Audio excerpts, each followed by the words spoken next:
Honorable members, let's pray.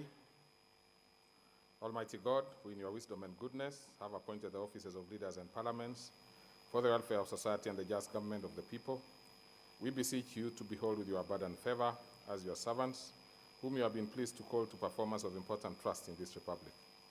Let your blessings descend upon us here assembled. Grant that we treat and consider all matters that shall come under our deliberations in so just and faithful a manner as to promote your honor and glory and to advance the peace, prosperity, and welfare of our country and of those whose interests you've committed to our charge. Amen.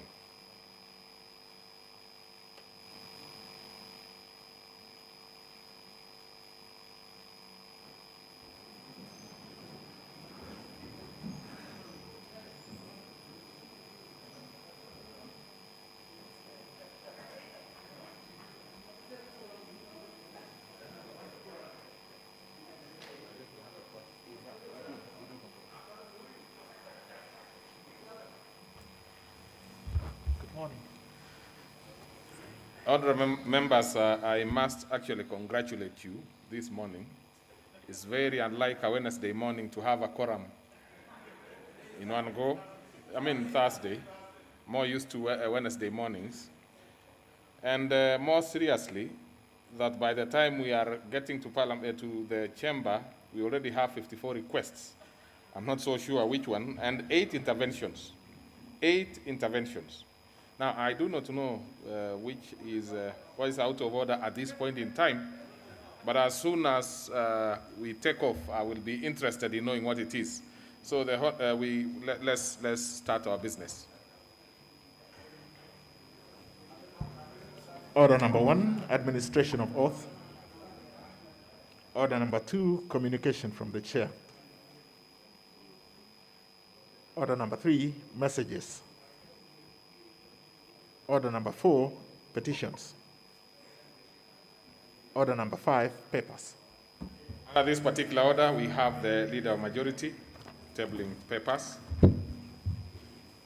Honorable Speaker, I beg to lay the following papers on the table of the House today, Thursday, May the 6th, 2021, on morning sitting. The reports of the Auditor General and financial statements in respect of the following institutions for the year ended 30th of June 2020, and the certificates therein. Number 1, the National Assembly. 2, Parliamentary Service Commission. Number 3, Parliamentary Mortgage Loan Scheme Fund. Number 4, the Parliamentary Car Loan Scheme Fund. Number 5, the Salaries and Remuneration Commission. Number 6, the State Department for Trade and Enterprise Development. Number 7, the Commission on Administrative Justice. Number 8, the Kenya Slum Upgrading Low-Cost Housing and Infrastructure Trust Fund, KENSAP, State Department for Housing and Urban Development. Number 9, Provident Fund of the National Treasury.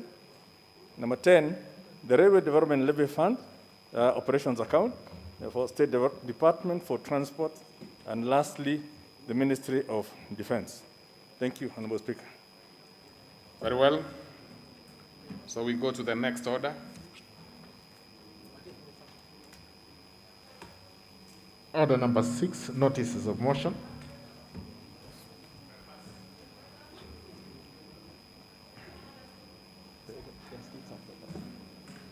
Do we still have? Who is? Oh yes, is that the Chair of Finance? What happened? I have not seen anything from your end, but you have papers to lay?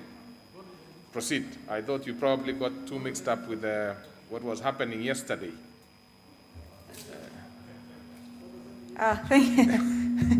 Thank you, Honorable Speaker. Honorable Speaker, I beg to lay the following papers on the table of the House today, Thursday, May 6, 2021. Reports of the Departmental Committee on Finance and National Planning on its consideration of the Public Finance Management Amendment Bill, National Assembly Bill number 48 of 2019, and the Public Procurement and Asset Disposal Amendment Bill, National Assembly Bill number 20 of 2020. Thank you, Honorable Speaker, and I hope I have not gone to the bottom of the queue. Thank you, Honorable Speaker. I hope I have not gone to the bottom of the queue. Which, but no, I have not typed anything that direction. What I was talking about when I said it got mixed up on something of yesterday is the photo session that was disrupted by the rain. So I was saying probably you needed to really bring yourself back to, you know. So what is your point of order, Honorable Gikaria?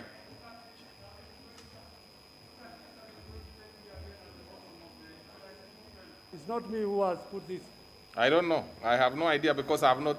It must be the system. Let me see. I'll see where you are, but I had not seen you anyway. Now, the number that I have on the Which number were you in?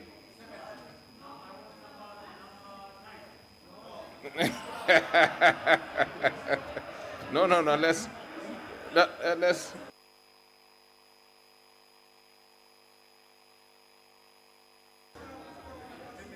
So there are no guessworks here. So even if you play number 9 in football, that doesn't mean the card comes in number 9 when you come here. So we will see where you are. I'm sure we'll be able to trace.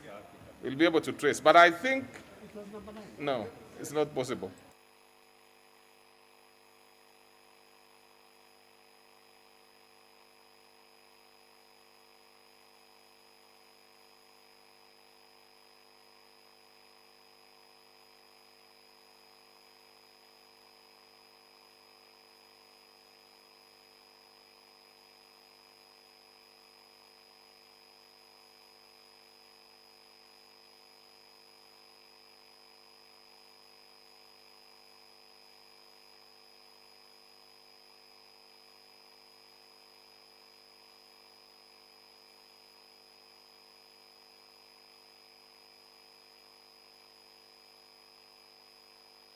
Okay, so you call that particular order, and then we'll give the majority leader.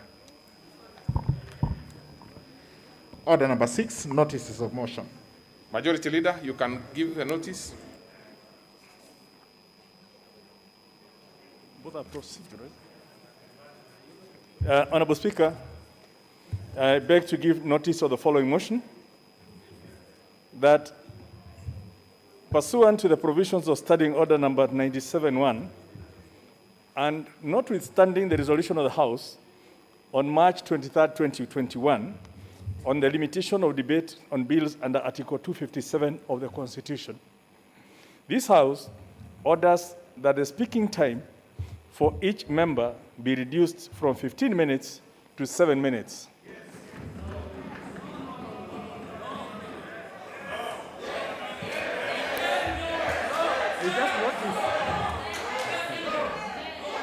Then the honorable order members, order members, That's just notice. order members, order members, Notice. order. The notice has been given. It will be at the right time. It will be brought forth. You will make your decision. You will make your decision. So let's proceed. Next order. Order number 7, questions and statements.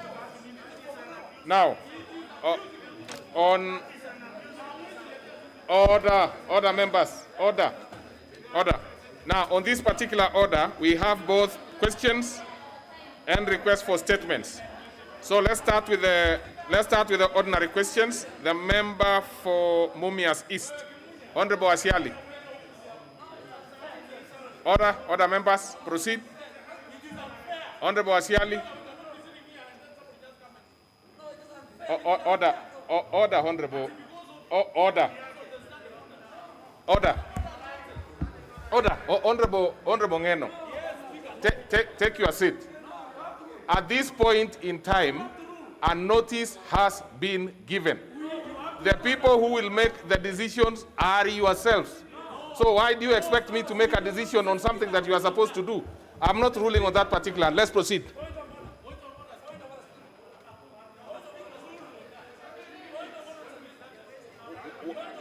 What is it, Leader of Majority? I mean, Honorable Duale. Mr. Speaker, Mr. Speaker, I have lived in this house with the Honorable Kimunya, starting with the 10th Parliament. Mr. Speaker, it has never happened. And let us not change the rules of the game midway. Mr. Speaker, Honorable Kimunya had his 1 hour to move this bill. And Mr. Speaker, when the substantive speaker was on the chair, Honorable Owen Bayer raised to reduce from 15 to 10 minutes. And the speaker ruled him out. The speaker said that you should have done this when the motion was being moved. Mr. Speaker, this is an abuse to the legislative process. Mr. Speaker, we came here. Some members were here. Why should somebody have 1 hour, another person have 30 minutes, when some people have 15 minutes, and now you are telling us we'll have 7 minutes? Okay. Mr. Speaker, we will not agree to that. I will not agree to that. Now, I think you must have been speaking, you are speaking on behalf of the team that is opposed to it. Now, just listen. Just listen, I've given you the time. Honorable Duale, I cannot give you the time to speak. And then when I'm now trying to tell you what is happening here, you have a problem with it. Then you'll actually be abusing the position which I've given you. So this is the issue. We have 63 members and 63 requests. Now, I'm not in any way canvassing for anybody. I am not canvassing for anybody. I am giving you the position as it is. Once we start the process of giving members an opportunity to contribute, I will ask members not to come to where I am here. The reason being, many of you members come here requesting that you really want to speak. So it is, we will follow the queue as is when that opportunity comes. But Honorable Leader of Majority has given the notice and is going to canvass it. So let's proceed. We are now doing question time. So the Honorable Washiali, is he absent? Oh, okay. Honorable Washiali requested for a deferment. Honorable Ososi did the same. So we now will be asking the member for Uriri, Honorable Mark Nyamita. Honorable Mark Nyamita.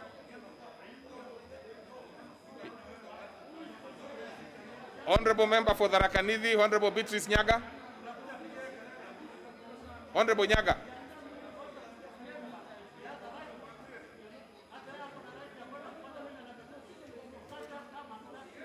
Order members. Now I see Honorable Beatrice in the house. She is not interested in asking the question.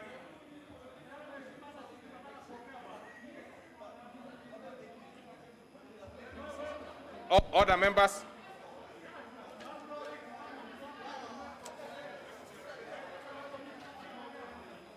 Then we go to the request, Honorable Beatrice Nyaga. Huh? But I see Honorable Beatrice Nyaga. Why are you not asking your question? Proceed and ask your question, please. Thank you, Mr. Speaker. Mr. Speaker, my question is number 152 of 2021, and it is directed to the chairperson of the Teacher Service Commission.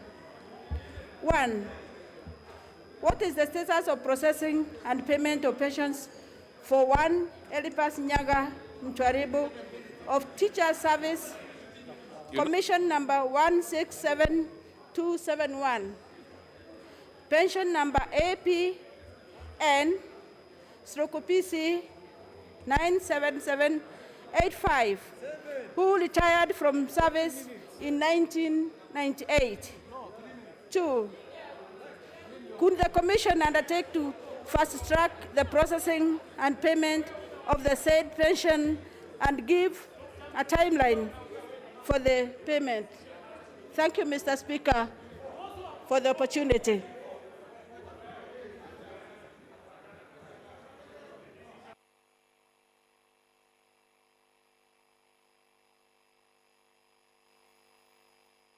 Not take your seat.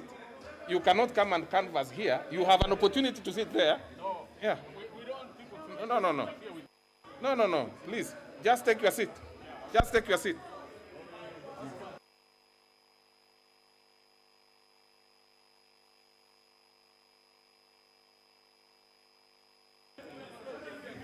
Honorable members, we will proceed with business and no member will be allowed to come here. So let's proceed. Let us have statements. Let us have statements, request for statements by the Honorable Kingangi. Yeah.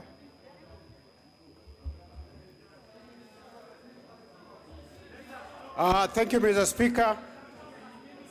Honourable Speaker, pursuant to the provisions of Standing Order 44-2C, I seek to request a statement from the chairperson of the Departmental Committee on Administration of National Security regarding the recent evictions of residents of Dunguni Center in Makema Ward of Bere South constituency. Honourable Speaker, on 23rd and 24th of April 2021, a contingent of police officers brutally evicted and displaced over 800 households in Dunguni and demolished their residences, forcing them to camp as IDPs at Dunguni Primary School. Further, 9 journalists covering the eviction, as well as 13 residents and the area member of parliament, were brutally beaten, arrested, and detained in a police cell under trumped-up charges.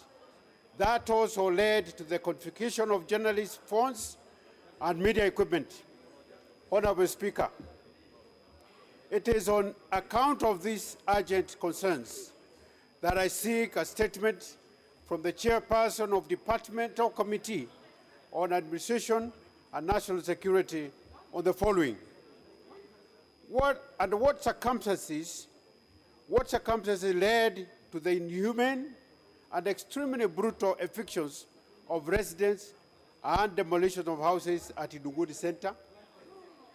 What urgent interventions measures is the government undertaking in addressing ongoing humanitarian crisis at Dunguni Primary School, exemplified by the massive congestion, devoid of sanitation and water, COVID-19 masks, food, and other basic needs, particularly in the consideration that the schools are scheduled to reopen on 10th of May 2021. In light of the fact that these residents are the rightful owners of the land near Masinga Dam in Kiambere, where they live and farm despite claims of the contrary by Tana and other River Development Authority, within what timeline shall the government resettle the IDPs, resolve the land ownership dispute, and issue due compensation to the residents of for these colossal losses? On what basis were the journalists, residents, and the area MP harassed, beaten, and arrested? And does the government intend to pursue the false trumped-up charges against them? Mr. Speaker, allow me to add one comment. I'm a KDF veteran, and there are several veterans in this house. And brutalizing and beating up a retired military officer, whether serving or not serving, it is against military ethics and traditions. It cannot be, we cannot have a country where people who serve with honor this country, all my life I have served to this country with distinction, if I may say so, and yet I'm humiliated and beaten up like a common criminal. It is a shame, and I want to say this, for all to hear. I have received a lot of calls from military officers. Some retired, some are still serving. They are wondering what is going on with this country. The monster that they are creating will come back to bite them, and it always does. This week, Mr. Speaker, was the World Press Freedom Day, sometimes this week. And none other than the Speaker exemplified the provisions of our Constitution to the freedom of the press. And yet, journalists are bundled up, they are beaten up, and locked in for no reason. Their equipment are destroyed, and then they are taken to court. This must stop. I have an IDP camp in a primary school, and the schools are opening. This government must tell us what provisions they are making to resettle the IDPs, to put them back in their homes, and to compensate them for the losses they have incurred. Thank you, Mr. Speaker. Very well. So we'll go to the next request by Honorable Walter Owino. Walter Owino. Sorry. Walter Owino.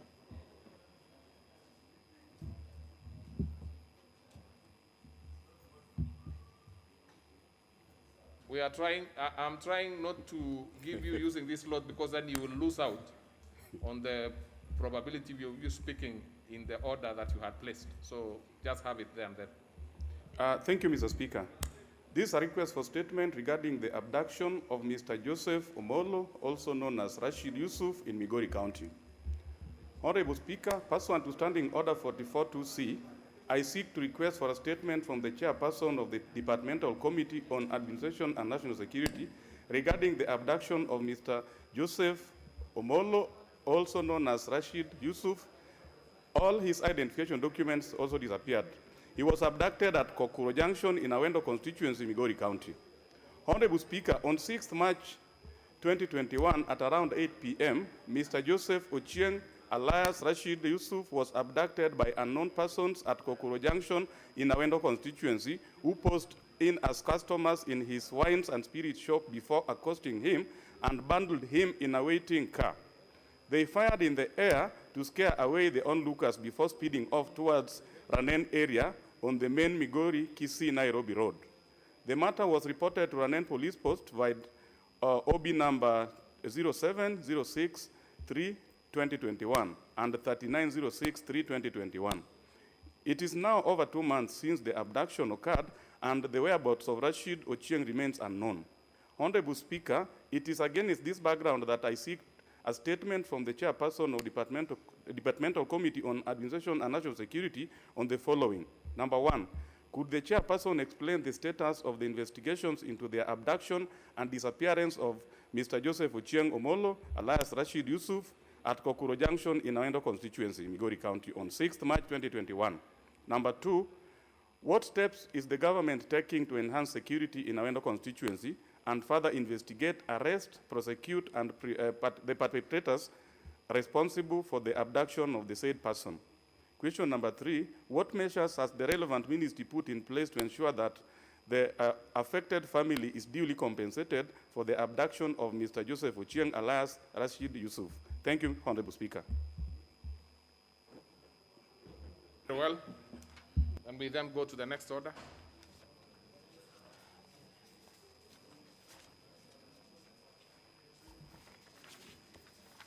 Order number 8, the Constitution of Kenya Amendment Bill 22. I actually thought there was a procedural motion. We have two motions. The one I think we should be prosecuting first is the one to increase the time. Let's start with the procedural one. Yes, thank you, Honorable Speaker.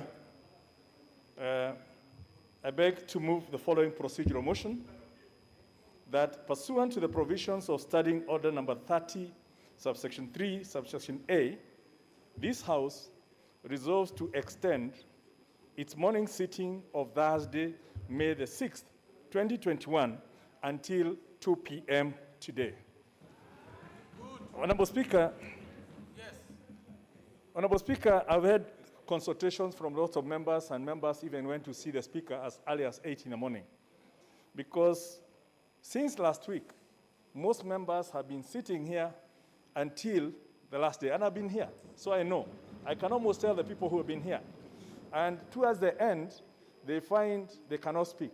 When they come the next morning, they then queue again as number 6 or number 7, and they can't speak. Right now, with 66 members, we are trying to do everything possible to create time for members to contribute, knowing that we can do with flexi time. you can have your lunch at 2, at 12, and come back so that between now and the 2 o'clock, yeah? Stopping at 1 o'clock is purely for convenience of members to go and have lunch. But you can take your break anytime. I'm trying to accommodate as many members as possible based on your requests. And if you approve this, then that means we will have an extra 1 hour, which will accommodate a few more members to make their contributions and put their voice on record for the future. So again, this is one of the measures. I'll be coming to the next one after we've done this one. Again, I really don't want to explain much on this one because I don't want to speak a lot and take more time when we should be contributing. So I beg to move and ask the Honorable Leader of Minority Party to second. Yes, Mr. Speaker, so that I don't spend time for members who want to contribute to this motion, I second this motion. And so I propose a question which is at the morning sitting of this morning session of the 6th May 2021 be extended to 2 p.m.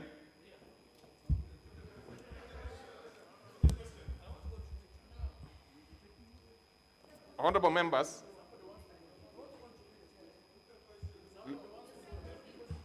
I put the question.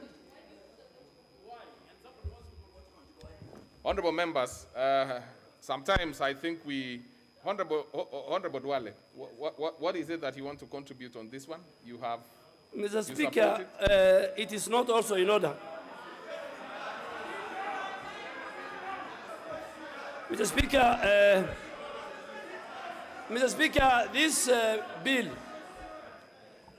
this bill, you can make noise, but I'll have my say because I represent the people of Garissa Township. Mr. Speaker, this is the August House. This bill, when it was being moved, it has no timeline.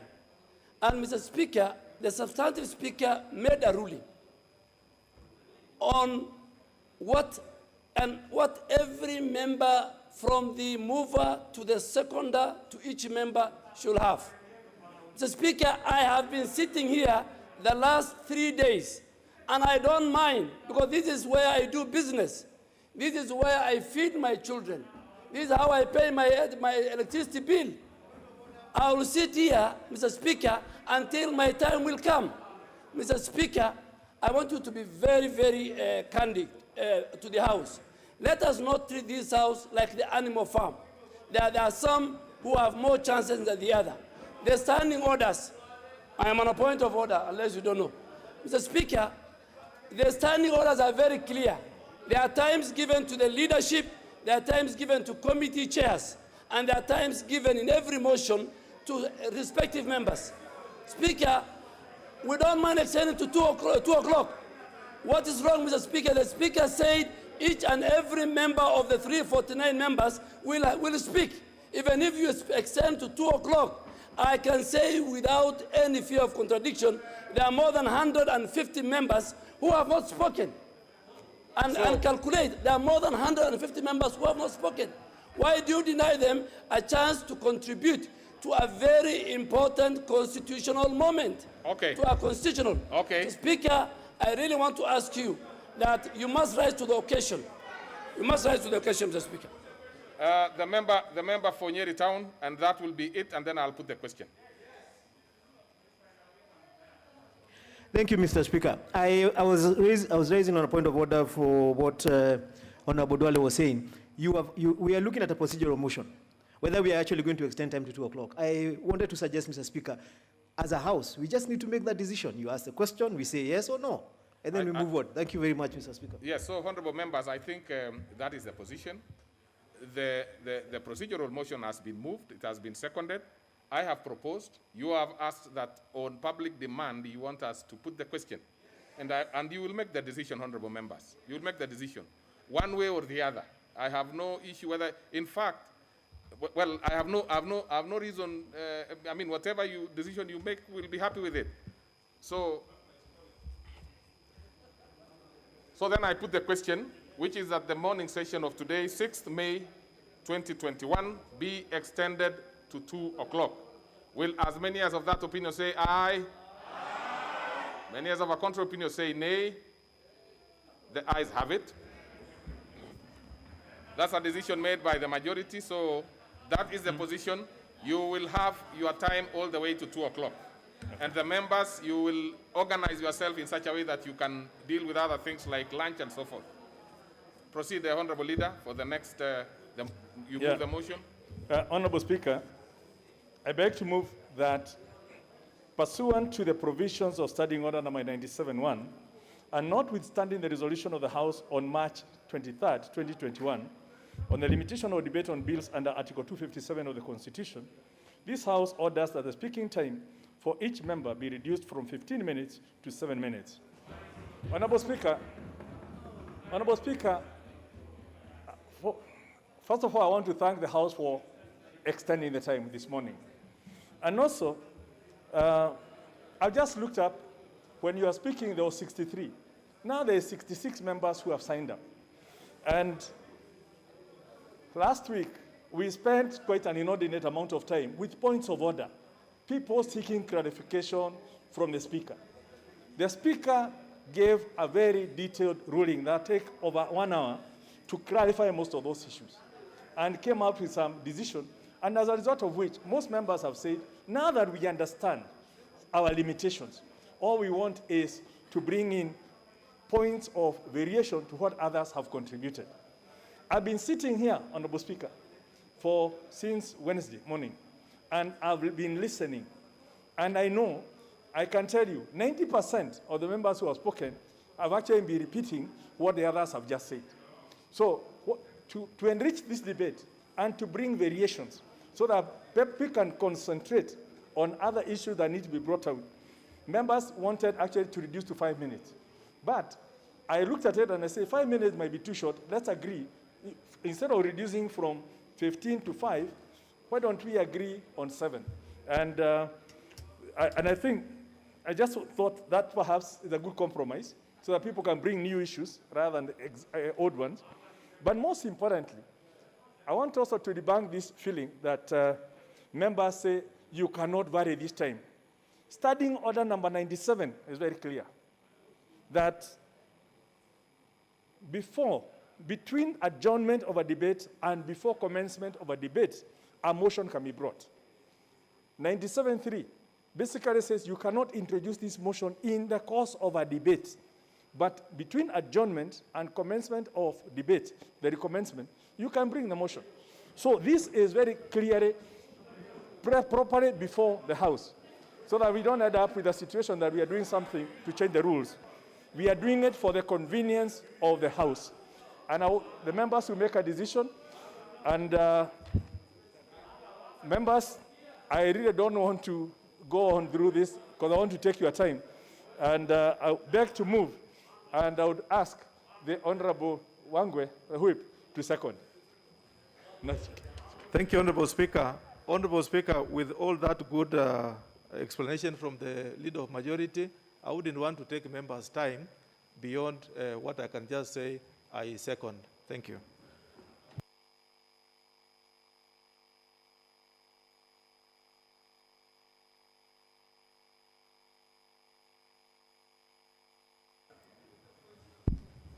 So, honorable members, I propose a question which is pursuant to Standing Order 97-1, and notwithstanding the resolution of the House on March 23rd, 2020, which is limitation of debate on bills and articles of Article 257 of the Constitution.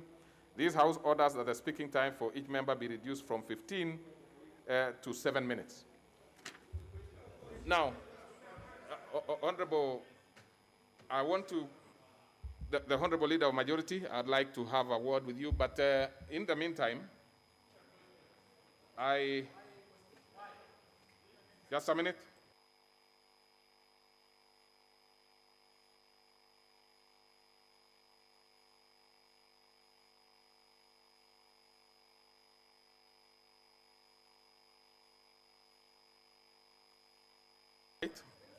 So, honorable members, are there members who want to contribute to this particular one? But because we are trying to save on time, so that we don't consume too much time, I could give one.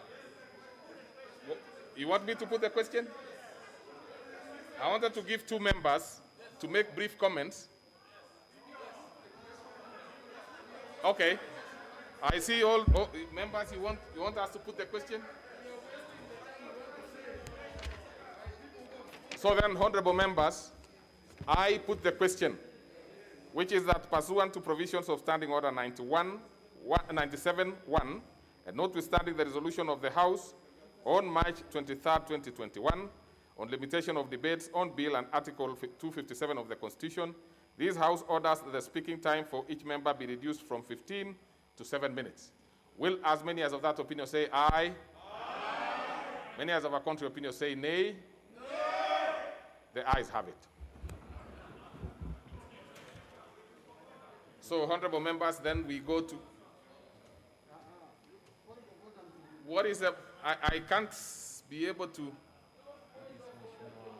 the intervention slot is completely full, so I'm not even able to know who is that?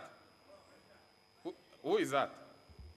Thank you, Honorable Speaker. Honorable Speaker, I want to advise Honorable Karuma that I'm a Meru man who is never intimidated anywhere. And I have no two business in this House. I'm here to represent the Ngundi people of South Imenti constituency.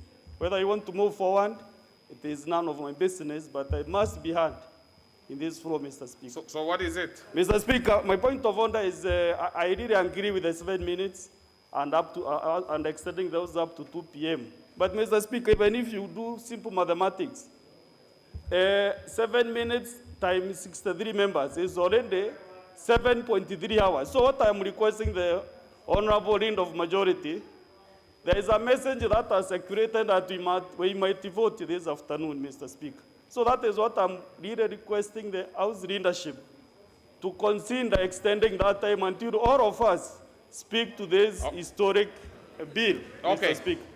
That I'm sure the Leader of Majority has heard that, and so let's proceed, honorable members. We don't need to waste more time. Let's have the honorable. Now I'll be following the list as is. So we'll start with the honorable Rahim Dawood. No, but before we go to Rahim Dawood, I am aware that the previous speaker who was speaking before had a balance of some minutes. Oh, the order. Sorry, honorable members. Let's move procedurally. So please read the order. Order number 8, the Constitution of Kenya Amendment Bill 2020, second reading, resumption of debate. Yes, we had the Honorable Leshomo on the floor. Now, please have your time, make it as short as possible, because you seem to have slightly more time than we have just passed. So proceed. Asante sana Mheshimiwa Spika kunipatia nafasi hii. Pia mimi nichangie mambo hii ya BBI. Mr. Speaker, ninashukuru kwa sababu jana sisi ndio tulifunga bunge kwa kutoka kungoja kuzungumzia. Na ningependa tu kusema bali nimebakisha jana, nikisimama hapa ninasimama kama mheshimiwa wa Samburu County na pia member wa BBI committee. Kwa hivyo ninaweza zungumza, tafadhali niseme kile nimeona. Mheshimiwa Speaker, niko moja ya wale walikuwa katika kusunguka kaunti 47. Na nataka tu Mheshimiwa Speaker niseme machache kueleza wenzangu, wajumbe wenzangu, wakati tulikuwa tunatembea katika kaunti 47. Maoni ile iko kwa BBI. Nataka kuambia wenzangu sio ya wakubwa na sio ya nani, ni ya mwananchi. Mwananchi ametupatia maoni tofauti. Na ninasema machache Mheshimiwa Speaker. Mheshimiwa Speaker, tulikuwa na agenda 9 ile tumepewa na President Uhuru na Raila Odinga. Na hizo maoni 9 ilikuwa kueleza mwananchi, sema ile iko kwa roho yako, kile Kenya inataka kuendelea. Zaidi ilikuwa kueleza mwananchi mambo kuhusu mambo ya vita ya kila wakati wakati ya kwenda uchaguzi. Mheshimiwa Spika, kwa sababu madakika ni chache, Mheshimiwa Spika, mwananchi alitoa maoni yake tofauti. Na maoni ya kwanza, Mheshimiwa Spika, maoni ya kwanza, na ningeomba tu wenzangu wanisikize tu kwa makini. Maoni ya kwanza, mwananchi anasema kuhusu mambo ya siasa, tunapigania uko juu akati president anachaguliwa. Atupiganii kutoka governor mpaka chini ama kutoka MP mpaka chini. Akati inafika huko juu ndio tunapigania. Na walisema kama Kenya inawezekana ile viti za juu sigawanywe itoche kila mtu, ndio tuache vita ya siasa. Na hiyo ni maoni ya mwananchi. Mwananchi ndio ametoa maoni ya kusema Prime Minister, Deputy Prime Minister. Hiyo ni maoni ya mwananchi, Bwana Spika. Bwana Spika, ningeeleza tu zaidi, lakini nataka kuambia wenzangu, MCS wetu wa Kenya kupitisha BBI kupitisha kwa sababu ya amri yao, walipitisha kwa sababu ya amri ya mwananchi. Mwananchi, akati tunasunguka kila kaunti tuko na MCA, na MCA anasikia kile mwananchi yake anasema kwa kaunti, na ndio maana MCAs wakapitisha BBI kwa sababu wameona mwananchi ndio ametoa maoni. Mheshimiwa Spika, mwananchi amesema msiguse kaunti. Mwananchi amesema msiguse constituency. Mwananchi amesema MCAs waangaliwe kwa sababu ndio wako mashinani ya wananchi. Kwa hivyo Mheshimiwa Spika, ningesema tu kuambia wenzangu, mambo ya BBI ni ya mwananchi, sio ya President Uhuru na sio ya Raila Odinga. Hiyo ni maoni ya mwananchi. Na anataka tu kusema mwenye anakataa kupitisha BBI katika hii nyumba, huyo amekataa maoni ya mwananchi, sio yake binafsi. Maoni ya mwananchi ndio unakataa, sio ya mtu mwingine. Mwananchi ametoa maoni yake, na mwananchi alituambia hajawahi kupatikana tangu ipatikane uhuru ati tunaenda kuulizwa mwananchi unataka Kenya iende namna gani. Lakini mwananchi amesema handshake ya Mheshimiwa Rais na Raila, mwananchi amefurahia na akasema hii ni mara ya kwanza kwenda kuulizwa unataka Kenya iende namna gani. Mheshimiwa Spika, mwananchi amefurahia, na ule alikuwa ongea na mtu alianza kuongea akati ya handshake imekuja. Kwa hivyo Mheshimiwa Spika, ile kitu tunazungumzia hapa bunge ni maoni ya mwananchi, na anataka kurudia kusema ile tunazungumzia maoni ya mwananchi. Na wakati tunasunguka, hata wenzangu wengi walikuwa wajumbe wa hii nyumba walikuwa nakataa, lakini unakataa maoni ya mwananchi. Kwa hivyo sio maoni ya wakubwa, unakataa maoni ya mwananchi. Kwa hivyo ningeomba wenzangu tupitishe BBI kwa sababu ni maoni ya mwananchi. Ni maoni ya mwananchi. Nataka tu kusema mwananchi amesema maneno kadhaa. Wamesema hii nyumba itoke ministers. Na mwananchi anasema minister itoke kwa hii nyumba kwa sababu anaona MP yake akipewa minister, anaona kama hiyo MP yake ako kwa serikali ya juu. Na ndio mwananchi alikuwa anasema lazima minister sitoke hapa, aone hiyo MP yake amechagua amekuwa minister, ataona hata yeye ni mkubwa uko juu. Na ndio mwananchi alikuwa anasema lazima hii nyumba na minister sitoke. Mheshimiwa Spika, mwananchi pia alisema, mwananchi alikuwa pia amekataa nominated MCA, nominated MP, walikuwa wamekataa. Lakini akati expert tulipata expert ndio expert walienda kuangalia ni sheria gani inaweza tumika. Na katika hiyo komiti yetu, nataka tukuambia wenzangu, kulikuwa na lawyer, kulikuwa na wasee wa dini, kulikuwa na wamama, kulikuwa na kila aina wale wanaelewa Kenya.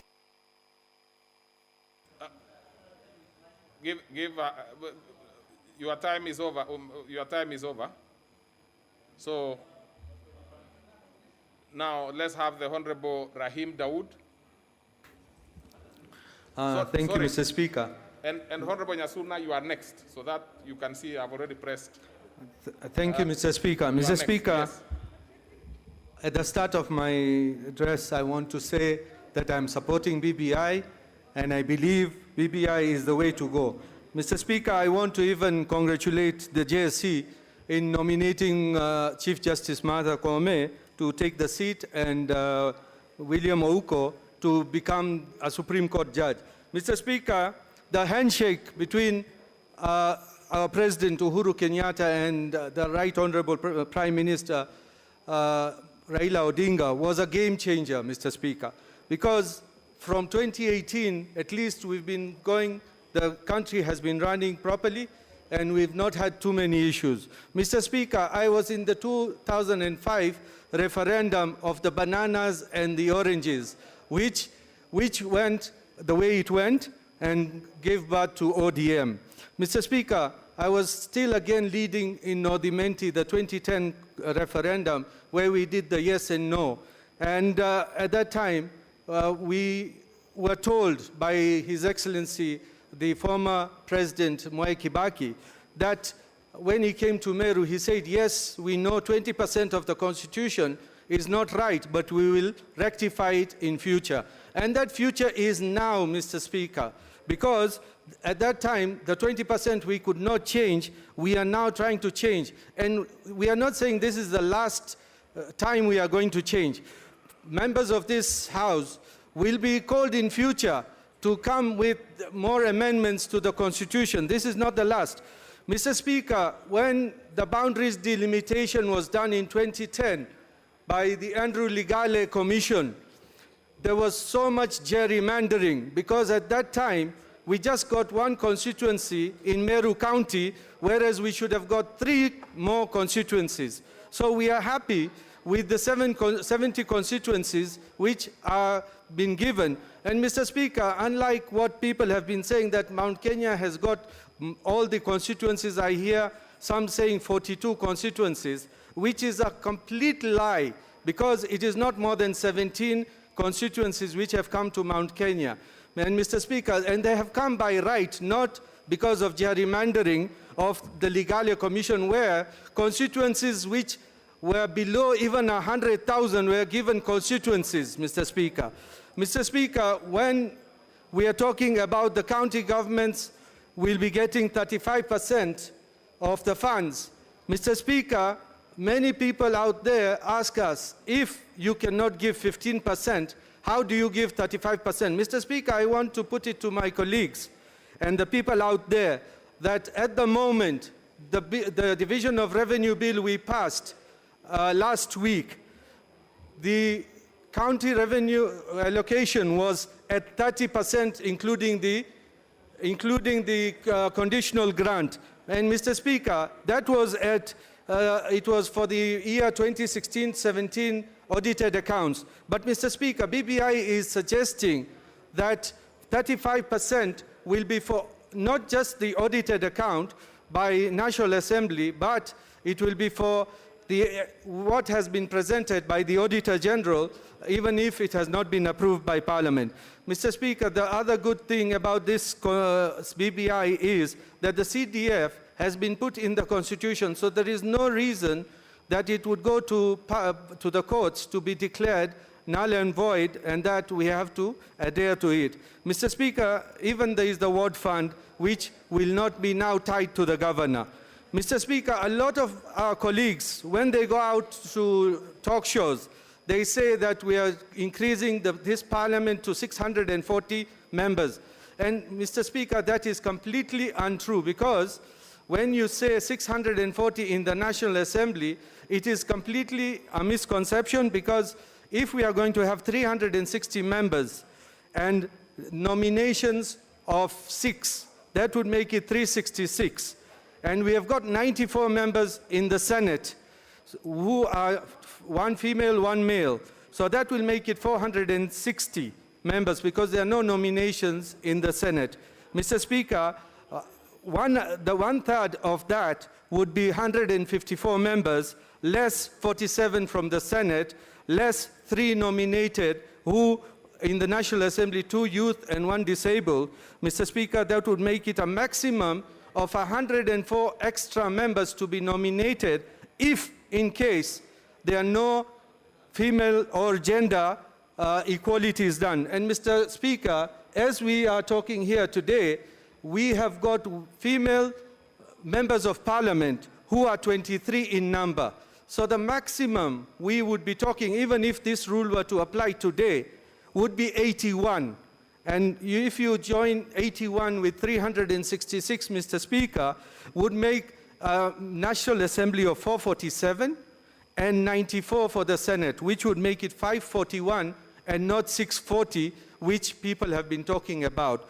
Mr. Speaker, we expect female members of parliament for National Assembly. Because of the political parties, there is a rule which is coming in, that 1/3 they have to nominate who have to be in the party list, otherwise there is a problem. Mr. Speaker, a lot of things have been said about the Prime Minister, Deputy Prime Minister, that they'll be adding more money. But Mr. Speaker, there are no double salaries for them, they are just allowances, just the same as Honorable Duale or Honorable Kimunya are getting when he was the leader of majority. It's the same thing. So, Mr. Speaker, there is nothing much to that. Mr. Speaker, the good thing about the IEBC, I support, Mr. Speaker, the good thing is that you can even service through electronic means, and we will not have a situation where in the previous election where President Kibaki failed to serve President Moi and the petition was thrown out of court. And now we've got 30 days for presidential petitions. Mr. Speaker,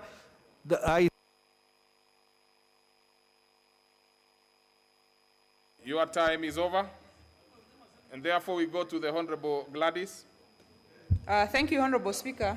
Honorable Speaker, from the outset, I'd like to state that I support unreservedly the BBI bill. Mr. Speaker, we are privileged to live through this, to live through and participate in this historic moment. Mr. Speaker, building a steady and stable and prosperous nation is an exercise that never really comes to an end. Chinese philosopher Confucius said that our greatest glory is never in falling, but in rising every time we fall. Honorable Speaker, nations develop by constantly probing their systems, reviewing and questioning what works and what does not work. Honorable Speaker, the Constitution is a living document. It is a document for the people, by the people. It is for us to, at any given time, depending on the prevailing circumstances, have a constitution that works for us. The 2010 one has served us for 10 years now, in its 11th year. We have been able to see where the shoe pinches us. And those are the things that the BBI is in the process of correcting. Honorable Speaker, I have had the school of thought that the BBI is expensive. The BBI is not a priority. The BBI figures have been thrown here and there that let us first deal with other things before we deal with the BBI. But Mr. Speaker, I ask the question, what is the cost of peace and prosperity? Is there a price too high to pay for a peaceful, prosperous, and stable nation? Mr. Speaker, there is an argument that let us first fix the economy before we come to the BBI. But I'd like to state here, Mr. Speaker, that the economy follows the politics. If the politics falls, the economy falls. Mr. Speaker, in 2008, our GDP fell to 1.5% from 6.9% the previous year. Why? Because of political instability. In 2017, we fell to 4.8% from 5.9% 5.9% the previous year. Why? Because of political instability. Mr. Speaker, therefore, a vote for BBI is a vote to strengthen our economy and build a prosperous future for our children and their children. Mr. Speaker, I have heard it said on the floor of this House that we are dealing with a dangerous document. It has been said that we are dealing with a document that is clipping the independence of the judiciary. Nothing could be further from the truth, Mr. Speaker. Independence of the judiciary is a hallowed constitutional tenet, Honorable Speaker. It is the hallmark of our democracy. So why are we being told that we are clipping the independence of the judiciary or that the BBI is doing it? Because, Mr. Speaker, Clause 43 of this bill is amending Article 172 to give the Judicial Service Commission power to receive complaints against judges and investigate and discipline judges by warning and reprimanding or suspending a judge. We are being told that by doing that, we are clipping the independence of the judiciary. But, Honorable Speaker, if we look at the context in which we had our 2010 Constitution, it was such that the 2010 Constitution provided for a vetting board for all judges. Honorable Speaker, the Sharad Rao board that vetted all judges. What happened, therefore, we had a gap because Article 168 provides for removal of judges. But there is nothing in between. What if a judge has a misconduct that does not meet the threshold for removal, but does not remove the threshold for removal, does not reach the threshold for removal, but is grave enough to be investigated and an action taken? The situation we have currently, and the courts gave a ruling that the JSC cannot investigate, cannot punish, cannot suspend, cannot reprimand a judge. So if, for example, a judge, and we have many good judges and a few bad ones, if, for example, a judge is not writing his judgments on time, that is not threshold for removal, but that judge cannot be reprimanded by the JSC. Honorable Speaker, in this parliament, every 5 years, the people can remove us. In this parliament, Honorable Speaker, there is a Powers and Privileges Committee that can review conduct of a member of parliament. What is wrong with having the Judicial Service Commission being able to review the conduct of judges and be able to reprimand them in the event that that does not meet the threshold for removal? Honorable Speaker, it is said that right now it is the president to form a tribunal for purposes of removal of the judges. Why do we feel the judiciary is more independent when the president is forming a tribunal for removal of a judge than if the Judicial Service Commission itself, which is constituted of the Chief Justice, judges from the Supreme Court, the Court of Appeal, LSK, magistrates, reviewing their peers? Honorable Speaker, this is just stories being told. The reality is the BBI is strengthening the independence and accountability of the judiciary. Mr. Speaker, on the judiciary ombudsman, there are many good judges who do a good job, but we know also that there are times that there is justice for sale. Where can Wanjiko go when there is justice for sale? There must be an ombudsman to which Wanjiko can go and put their complaints. Honorable Speaker, on the issue of the 2/3 gender rule, for 50 years we have sought to have the 2/3 gender rule principle. Honorable Duale brought here, Honorable Duale 1 bill, Duale bill 2, Duale bill 3, Duale bill 4.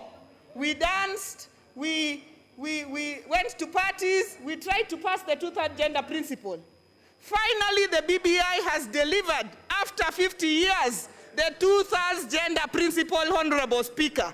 And even if it was for that alone, I would support the BBI bill. I support fully 100%. In addition, Honorable Speaker, to the opposite gender rule, to a 50-50 Senate. Right now, the women...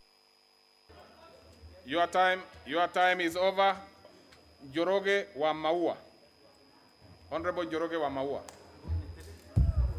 Thank you, Mr. Speaker, sir, for giving Honorable me... Joroge Wamaua and Honorable Cheptumo is next, just to confirm so that you can start preparing yourself. Thank you, Mr. Speaker, for giving me this chance to speak to this historic moment of the Constitution of Kenya Amendment Bill 2020.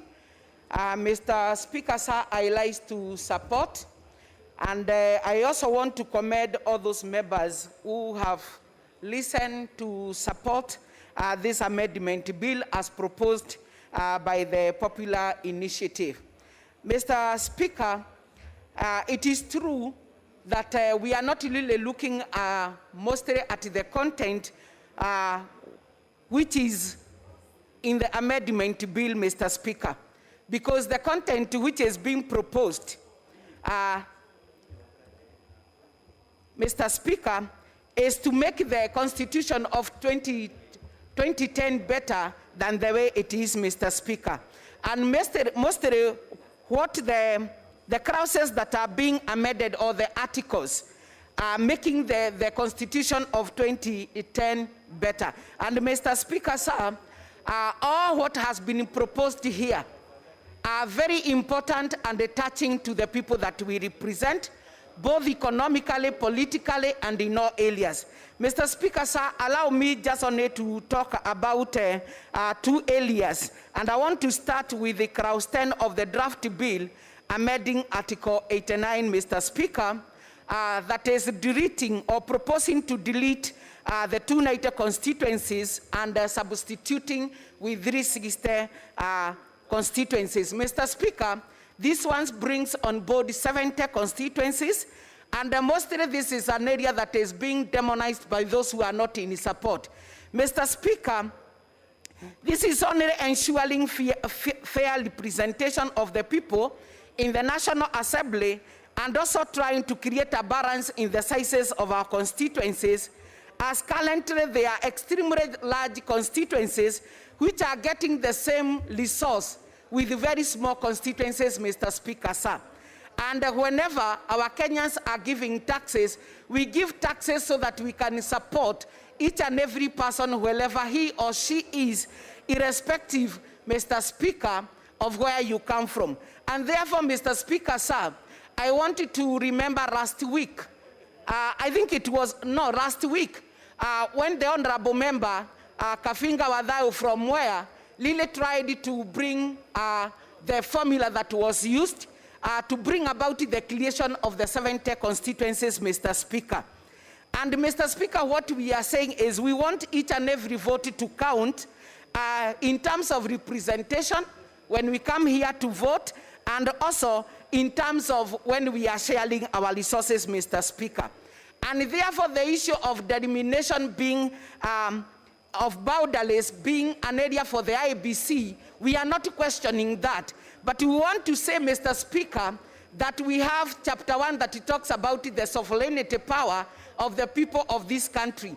And I think that is where we are subjecting all these proposed amendments to a referendum, whereby the power bestowed on the Kenyans, they can be able to decrease or increase any constituency, and later on the IBC comes in, whereby now they look at the delimitation of the boundaries. But we cannot say that we cannot do this when all of us, we understand that the whole issue will end up with the Kenyans, whereby they will approve or not approve or reject or support. So, Mr. Speaker, sir, let us not demonize about the constituencies when we know surely they are looking at those areas where we have many of our people. And I give an example of Roiro, and also Kasarani, and also Mwea, which are constituencies that are very large.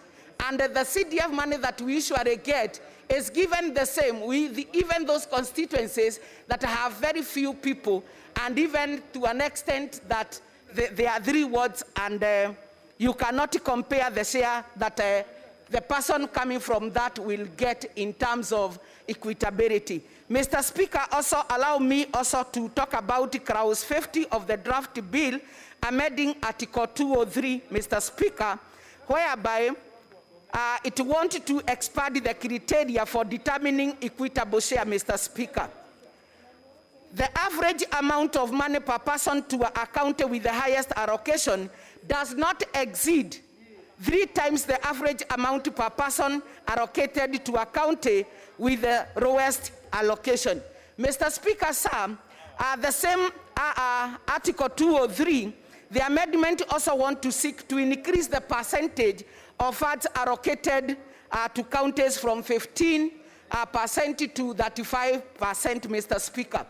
And there are those who are bringing propagandas of saying that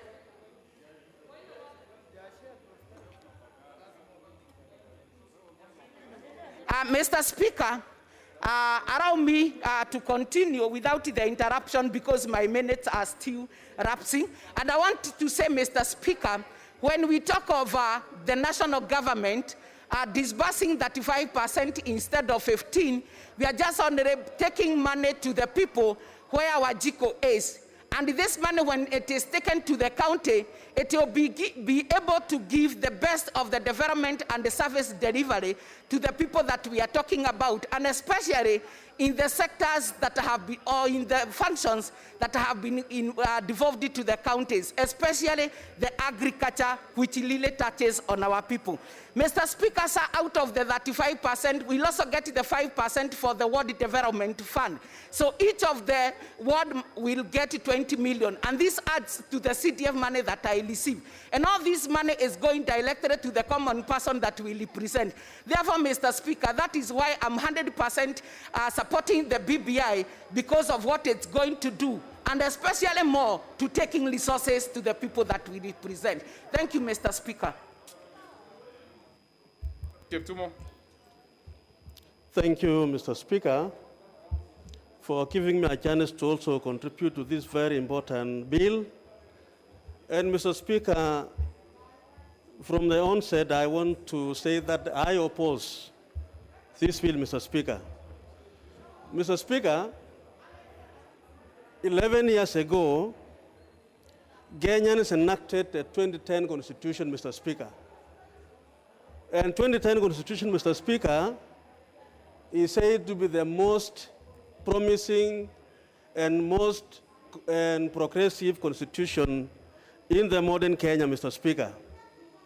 Mr. Speaker, the 2010 Constitution, which I had the privilege, Mr. Speaker, of participating in the process of making that constitution as an assistant minister of justice at that time, Mr. Speaker, inculcated with it, Mr. Speaker, national values, but also gave judiciary and other institutions of governance independence, Mr. Speaker.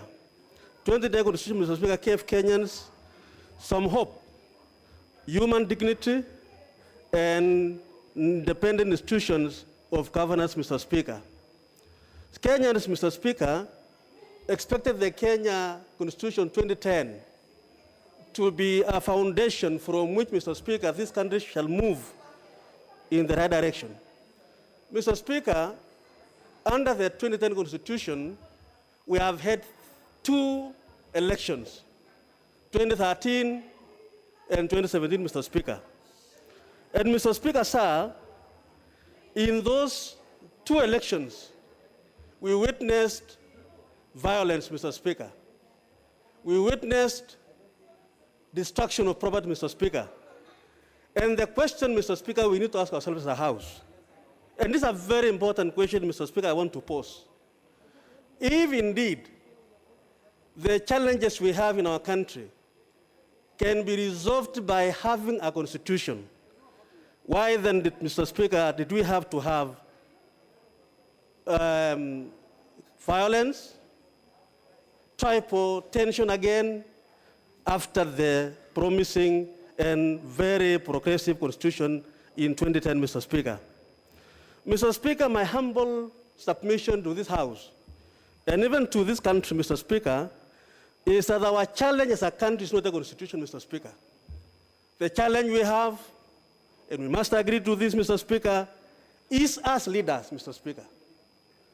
Mr. Speaker, if the solution to our challenges is the constitution, we could have had no street election violence in 2013. If our solution, Mr. Speaker, is in the Constitution per se, we could not have had election violence in 2017. Mr. Speaker, sir, the challenge we have today in our country is that we don't believe in the rule of law. When we lose elections, Mr. Speaker, we choose the narrow path and the dangerous path of resolving those disputes, Mr. Speaker, through violence.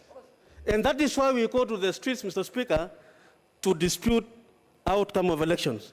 Yet, Mr. Speaker, the 2010 Constitution gave us very independent institutions like the judiciary, Mr. Speaker, which should be able to resolve our issues. Mr. Speaker, Professor Okoto Kendo, an expert in constitutional matters, had this in mind, Mr. Speaker, in his article entitled "The Constitutions Without Constitutionalism, Reflection on an African Political Paradox." Mr. Speaker, I want to quote what he said, that African political elite are fully and clearly committed to the idea of a constitution. And at the same time, with the same energy, they categorically neglect the notion of constitutionalism, Mr. Speaker. This is where the problem is, Mr. Speaker. Today, as a House, we are debating a constitutional amendment bill to amend our Constitution. We believe in the Constitution, Mr. Speaker, but we don't believe in the constitutionalism in this document, Mr. Speaker. Mr. Speaker, if we do so, Mr. Speaker, we should be able, therefore, to believe in the institutions we are creating, Mr. Speaker. And so, Mr. Speaker, one of the reasons why I'm opposing this constitution, this constitutional amendment bill, Mr. Speaker, is because it is premised on a foundation, Mr. Speaker, which is not constitutionalism, Mr. Speaker. Already, Mr. Speaker, we see the impunity in this process, where, Mr. Speaker, we say we cannot stop reggae. This document, Mr. Speaker, the process which is being undertaken has already faced a challenge of impunity, Mr. Speaker. And that is why, Mr. Speaker, even in this House, even when members of the House, in the August House, express their opposite or different view, Mr. Speaker, they are punishing, Mr. Speaker. Mr. Speaker, I also want to say that there are very fundamental provisions in this in this bill, which are really good, like Article 4, Article 5, Clause 6, and so on. But, Mr. Speaker, let me say only one. If you look at Clause 10, Mr. Speaker, there is a serious argument that Wanjiku can determine the number of constituencies. That's okay, Mr. Speaker. But I want to submit, Mr. Speaker, that as much as Wanjiku may have the right to increase the number of constitutional, the constituencies, Mr. Speaker, Wanjiku does not have the power to allocate those constituencies to various counties as done under Schedule 2 of the bill, Mr. Speaker.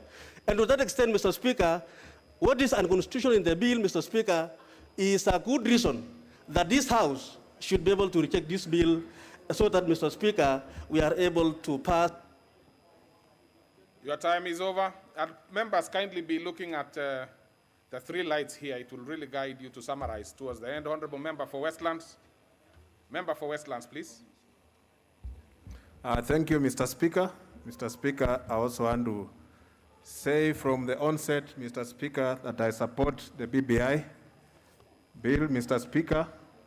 Mr. Speaker, one of the tenets of this bill, Mr. Speaker, is, Mr. Speaker, when the two statesmen, the President Uhuru Kenyatta and the Right Honorable Raila Odinga, came together and shook hands in 2018, Mr. Speaker, that changed the political landscape of this country. They came up with 9 points, Mr. Speaker, that had to define the way forward from that day, Mr. Speaker. One of the issues that were addressed, Mr. Speaker, was about the divisive elections that were held at the new constitution, two of them, 2013 and 2017, Mr. Speaker, that ended up in a dispute and ended up in court. And we remember the curricular report, Mr. Speaker, telling us that we should not let the courts to determine our elections. And that is one of the things that we would like to address and maybe come so that we have an election that is not as disputed as the past two elections. Mr. Speaker, our constitution is 10. Mr. Speaker, protect me from. Mr. Speaker, our constitution is. Actually, I should protect you, especially when the person standing in front of you is the Honorable Tobiko. Thank you, Mr. Speaker. Mr. Speaker, our constitution is 10 years old and is ripe for audit. And we have seen, Mr. Speaker, because the constitution is a living document and it only works for us, and the constitution is made for us and not us for the constitution. We have seen the weaknesses in the constitution, Mr. Speaker, that we need to address. And Mr. Speaker, one of the things that made the 2010 constitution to be passed by the Kenyans, Mr. Speaker, was the introduction of devolution. And we have seen, Mr. Speaker, through the BBI, we are even addressing the issue of devolution, trying to strengthen them. Mr. Speaker, giving more revenue to the counties, Mr. Speaker, which will enable more development at grassroots level, and also introduction of the ward development fund, Mr. Speaker. It will be also, Mr. Speaker, boosting even what the CDF has done for the last so many years, Mr. Speaker. Mr. Speaker, the other thing that the BBI addresses is strengthening of the civil service at the national agencies, Mr. Speaker, and independent commissions. We have seen, Mr. Speaker, many times these commissions and the civil service especially, Mr. Speaker, has been weakened so much that is undermining even the performance of the government, Mr. Speaker. When you look at previously under the regime of President Kenyatta and President Moi, the civil service was very vibrant, and it was, Mr. Speaker, that is why we never had these divisive politics, because in many countries, Mr. Speaker, even when an election is going on, Mr. Speaker, the running of government is not disrupted, because we have a civil service that is intact, that is strong, that can manage the running of the government even without the political arm of the government, Mr. Speaker. But in this country, we have seen, Mr. Speaker, when you go to an election, everything comes to a standstill. So strengthening the civil service and the other independent constitutional agencies, Mr. Speaker, is an important pointer. Mr. Speaker, we have also looked at the remodeling the parliamentary system, Mr. Speaker, by introducing or bringing back the executive in the House. This also, Mr. Speaker, is going to add the confidence of the representation in this House, Mr. Speaker. When we used to have ministers here, Mr. Speaker, when members ask questions, they were answered, Mr. Speaker, and the ministers were there to face the members, Mr. Speaker. But today, Mr. Speaker, because ministers, cabinet secretaries are not members of the House, sometimes we ask questions and they are not taken seriously. Sometimes we have concerns that we raise because we are the representative of the people, Mr. Speaker, and we find that these issues are taken very lightly. And this is one of the things that, Mr. Speaker, that was supported by the people when the task force went around the country, Mr. Speaker. People wanted the cabinet ministers to be drawn from the members of parliament. And Mr. Speaker, we know what that means, Mr. Speaker. It means that the ministers were more effective when they're in the House. The ministers were more responsive and they were more accountable, Mr. Speaker, when they were members of this August House. Mr. Speaker, this document, Mr. Speaker, is a document that has highlighted so many important things. I think we are missing a point when people just pick up a small error or a small weakness in the document, Mr. Speaker, to make the document look like it is addressing only small issues or a section of the population. Mr. Speaker, this BBI is a game changer and is going to bring, Mr. Speaker, a lot of positive energy in the country, and we shall have parried, Mr. Speaker, some of these political differences that arise at the election. The introduction of the official opposition in the House, Mr. Speaker, will also put the government more, Mr. Speaker, on check and balances, because that is something that we need to look at, Mr. Speaker. Thank you, Mr. Speaker. I see my time is up, and thank you for giving me time to contribute. Honorable Tobiko. And you don't have to be worried. Your time is well set out. I could see you are a bit anxious, thinking that you're already consuming it. Proceed. Okay, Mr. Speaker. Thank you, Mr. Speaker.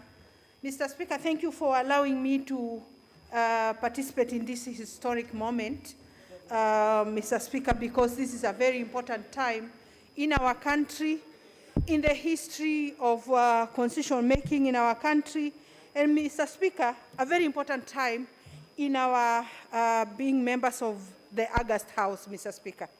Mr. Speaker, because of the limited time, I want to go into 3 issues only, Mr. Speaker. Mr. Speaker, I have had the advantage of listening to members, those who have spoken before us, and I have listened keenly, Mr. Speaker. And I have come to the conclusion, Mr. Speaker, that the Parliament or the August House is a very interesting composition. This is where Kenya is. This is where you see the face of Kenya at different levels. Kenyans who come from regions that are developed, Kenyans who come from regions that have been treated unjustly in terms of development, Kenyans who have suffered under historical injustices, Mr. Speaker. And so, when you hear different views, Mr. Speaker, it is because of, the inequality that has been there in the country, Mr. Speaker. Mr. Speaker, I would say, because I was a student of politics, and in politics, Mr. Speaker, in my class of politics, I was told the definition of politics is, the allocation of scarce resources. I was also told, Mr. Speaker, politics is what determines who gets what, when, and how, Mr. Speaker. The various arguments I have had on this floor, Mr. Speaker, are people who are worried about the ombudsman, people who are worried about the judiciary, people who are worried about, various issues. But I will say for my county, Mr. Speaker, our worry is the resources. Our worry is our basic needs.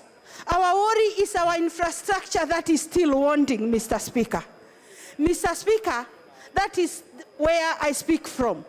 When I hear the member of Kandara speaking, Mr. Speaker, about the judiciary, my people are worried about the resources that will come to our county.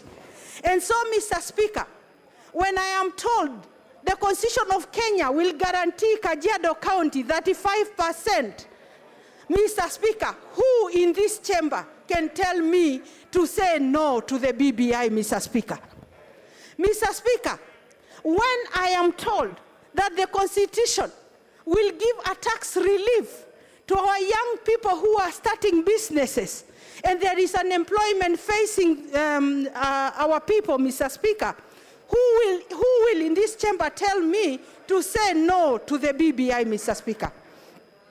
Mr. Speaker, there is the Maslow theory of hierarchy of needs. There are those people who have reached another level, Mr. Speaker, and they are worried about democracy, and they are worried about institutions like the judiciary.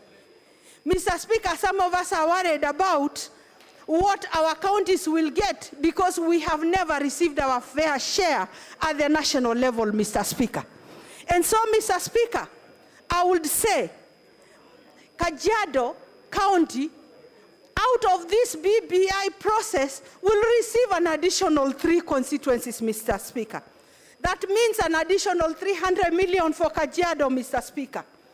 That means my constituency, which is both rural and urban, and which has different needs and different priorities, we will be able to organize the place better because the urban constituency will receive their constituency, the rural will receive their constituency and be able to address their needs in different ways, Mr. Speaker, according to their priorities. Mr. Speaker, this is not about Uhuru Kenyatta, the president, or about Raila Amolo Odinga. Mr. Speaker, I have heard people say this is not a popular initiative. But we have had a chance to interact with this document. We've had a chance to interact with the task force, even at our counties, Mr. Speaker. I have led my people to present views to the task force. I have also been part of a delegation of women that went to the task force at KICC to present our views, Mr. Speaker. And from here, Mr. Speaker, this document will go to the public, will go to Mwananchi, so that they give their views, they vote, Mr. Speaker, either to endorse it or not to endorse it, Mr. Speaker. And so, Mr. Speaker, I would say, this is not about the 2 people who shook their hands. It is about Kenyans, and Kenyans will make their decision, Mr. Speaker. Mr. Speaker, you know, I have heard people from different regions who are worried about positions. Who takes prime minister, who takes a president, who takes a deputy, who takes leader of opposition. But Mr. Speaker, for some of us from other regions in this country, Mr. Speaker, we have never had that kind of chance. It will be a privilege. And Mr. Speaker, as the big communities fight for those positions, there are those Kenyans who are only fighting for basic needs. We need water. We need roads. Your time is over, so we go to the member for Emurua Dikir.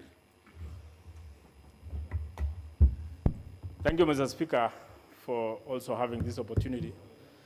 I want to state, Mr. Speaker, that I rise today on this 6th day of May, 2021, Mr. Speaker, to join my colleagues, my friends, and the people of this republic in voicing my concerns and also my opinion, and also putting today or tomorrow or the day that will come, Mr. Speaker, my voice to be heard on this particular document, Mr. Speaker. I want to say I stand here to express the opinions of myself and the people I represent and who I love, the people of Emurua Dikir, Mr. Speaker. Mr. Speaker, I want to state also that this document, I want to voice my concern on this document as a document that will go down in history as the most divisive document, as the most selfish document, and the most dangerous document that has ever set into this House. Mr. Speaker, you know sometimes, Mr. Speaker, we make laws, and we have the powers given by the Constitution to make the laws of this country. But sometimes we make laws that are derogatory, that are retrogressive, that will take back this country to the ages where we came from. Mr. Speaker, as to whether this document belongs to Wanjiko, as what many people have stated, Mr. Speaker, I want to say it is only after referendum that we can 100% say the document now belongs to the people. As of now, the document belongs to only 2 people, 2 brothers, like the Sargassian and the Margarian. That is what this document belongs to. As to whether this document, Mr. Speaker, will further the tranquility and the cohesion in this country, Mr. Speaker, my answer is no. Reasons. Instead, the government has abandoned the country, both economically, educationally, health-wise, and now it is killing the Constitution. The 4 pillars, Mr. Speaker, has been completely rendered irrelevant in this House, Mr. Speaker. Mr. Speaker, this document tried to talk to several issues. the amendment these people brought to this House, Mr. Speaker, tried to look into the question of divisive politics, into the question of ethnic antagonism, into the question of inclusivity, into the question of corruption.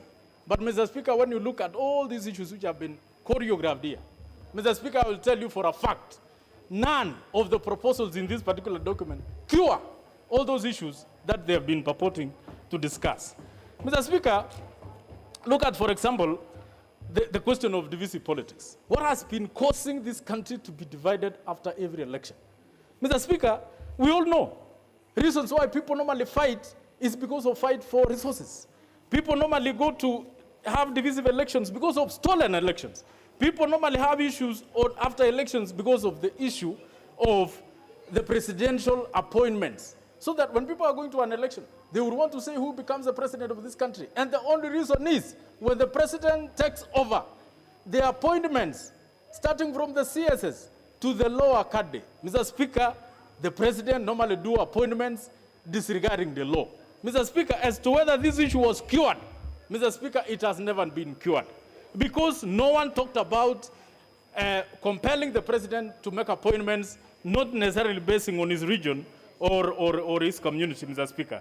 Mr. Speaker, as to whether we cured the question of winners take it all. Mr. Speaker, there is going to be an election in this country based on democracy, and there are going to be lineups. Mr. Speaker, even after introducing the question of opposition, leader of opposition in this House, we have the leader, minority leader in this House, Mr. Speaker, who represent the opposition. Mr. Speaker, as to whether that will cure the winner takes it all.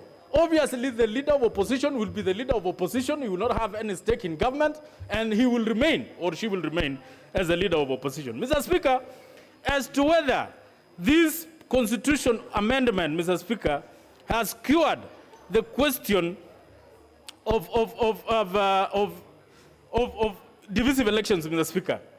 Look at the introduction in clause 22, Mr. Speaker, where it purports to introduce the position of a prime minister. Mr. Speaker, and I want to dwell on this because this is where there is going to be a parliamentary coup in this country, Mr. Speaker. Never wait for any coup in this country. Wait until that day we will have a prime minister in this House. Mr. Speaker, look at option 2. Option 1, the president appoints the prime minister, sends it to parliament. Parliament votes or rejects. Option 2, parliament sits and make an appointment of their own prime minister and vote for that prime minister. Mr. Speaker, look at the roles of the prime minister. He will be chairing the subcommittee of cabinet. Look at this parliament. There will be cabinet members in this House. This House will be making budgets. This House will be impeaching members of parliament, members of the cabinet.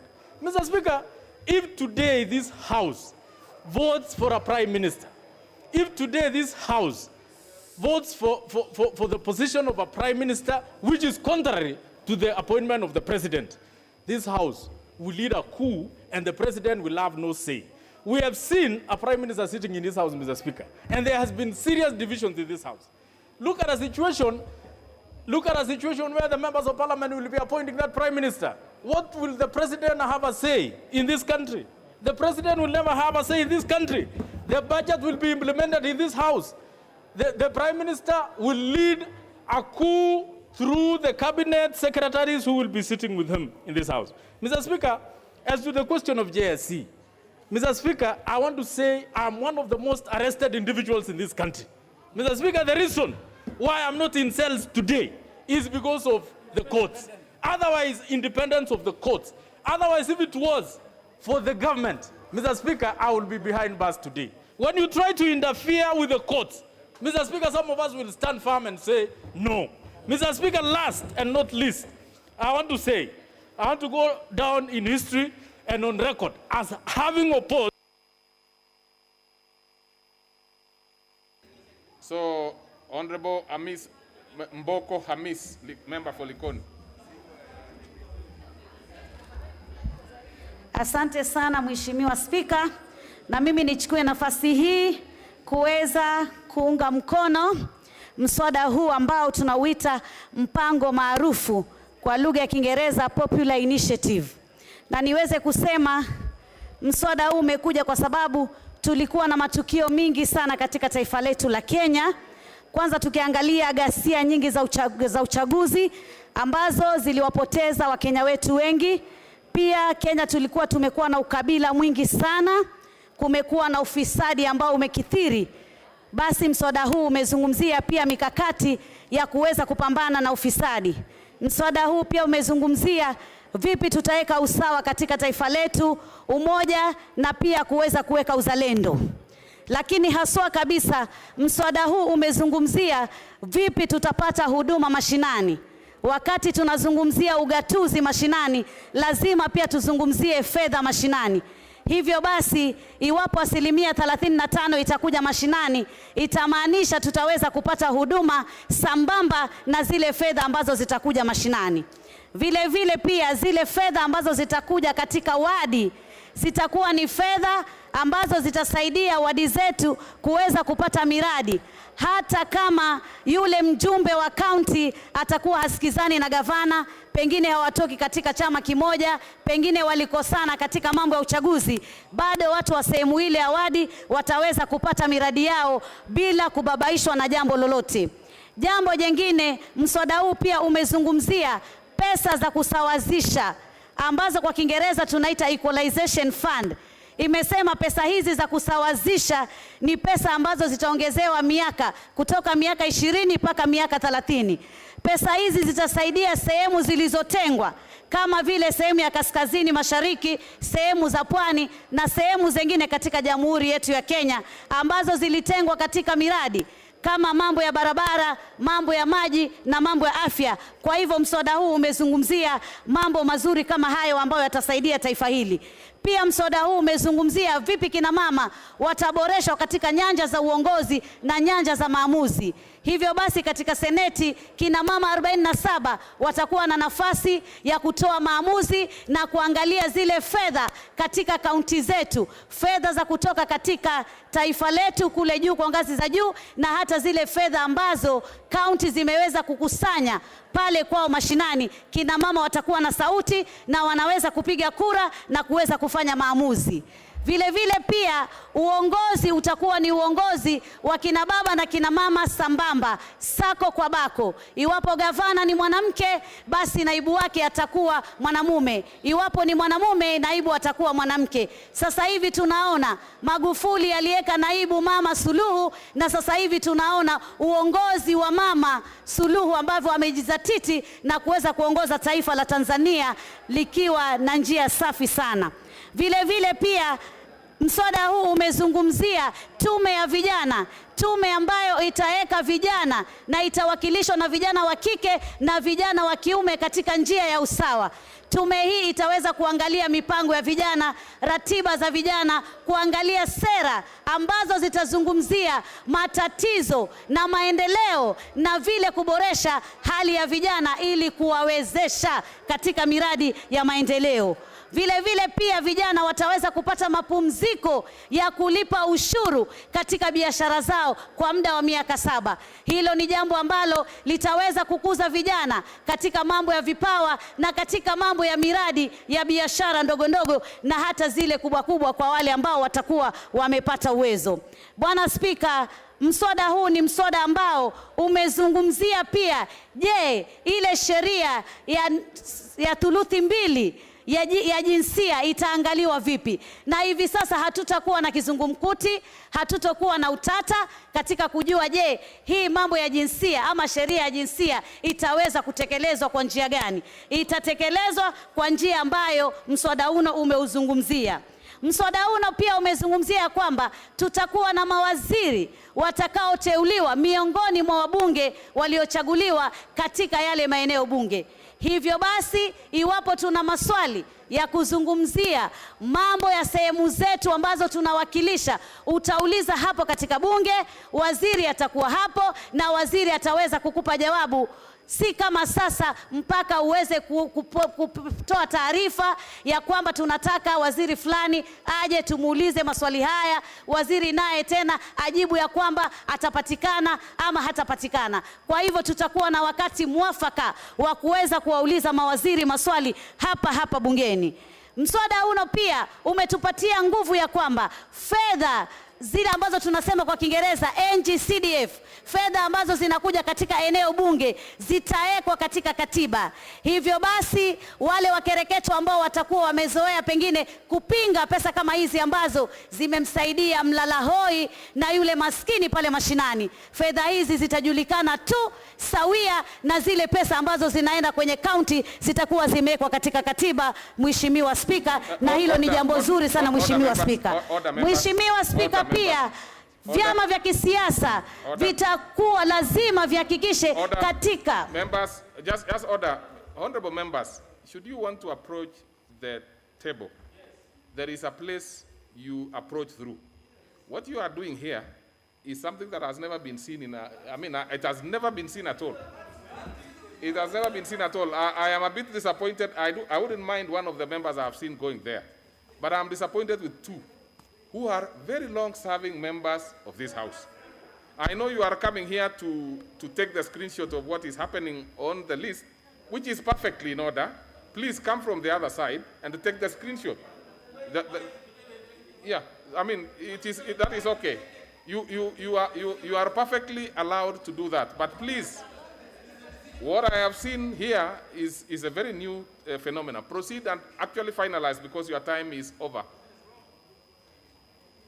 Mheshimiwa Spika, hata maseneta sasa hivi watakuwa na uwezo wa kuangazia zile fedha ambazo zimekusanywa na kaunti, si zile tu ambazo zimetoka katika ngazi ya kitaifa. Vile vile pia Mheshimiwa Spika, watu watateuliwa baada ya kura zishapigwa, waliochaguliwa wamechaguliwa, na wale watakaoteuliwa ni wale ambao pia wamegombea, wameng'ang'ana katika uchaguzi na pengine wakaanguka kwa bahati mbaya ama nzuri, hivyo basi wao ndio wataweza kupatiwa nafasi. Mheshimiwa Spika, naunga sana mswada huu kwa sababu ni mswada ambao utaleta maridhiano, utaleta maelewano katika taifa, na pia mambo ya uchaguzi yatakuwa na imani na kutakuwa na amani katika taifa letu la Kenya. Asante Mheshimiwa Spika. Kamoti Mwamkale. Thank you, Mr. Speaker, for giving me this opportunity. And honorable members, any member who wants to look at the screen should come from this other side. It will be easier. And please also keep safe distance. Do not go very close to the clerks. Just they can give you information there. Mr. Speaker, I will disclose that I am a member of the Jailer Committee, which really sifted through this Amendment Bill 2020. And on that note, I would want to thank our Speaker for the ruling that he gave in this House. Indeed, there has been doubts on these documents, not only in the House, but even out there. It has been in the social media, it has been in the mainstream media, that there were two versions of documents, and the Speaker put it clearly that indeed, if there are any differences, then they can only be said to be typo errors. Typo errors in the sense that one of the documents, because we were told there are two versions of this document. One of the documents indicates or cites Article 87.7, while the other one cites Article 89.7. Mr. Speaker did put it right in his ruling that indeed there is no such a thing, or there is no 87.7 is an article that does not exist. You go to your 2010 Constitution, look for 87.7, it will not be there. Article 87 finishes with 87.3. So indeed, these were typo errors, and the ruling of the Speaker really did put this nation at peace as far as this document is concerned. Mr. Speaker, Another issue that social media really capitalized on was that this was not a popular initiative document as indicated. But Mr. Speaker, I am inviting the people to look at the process, not the origin of the idea.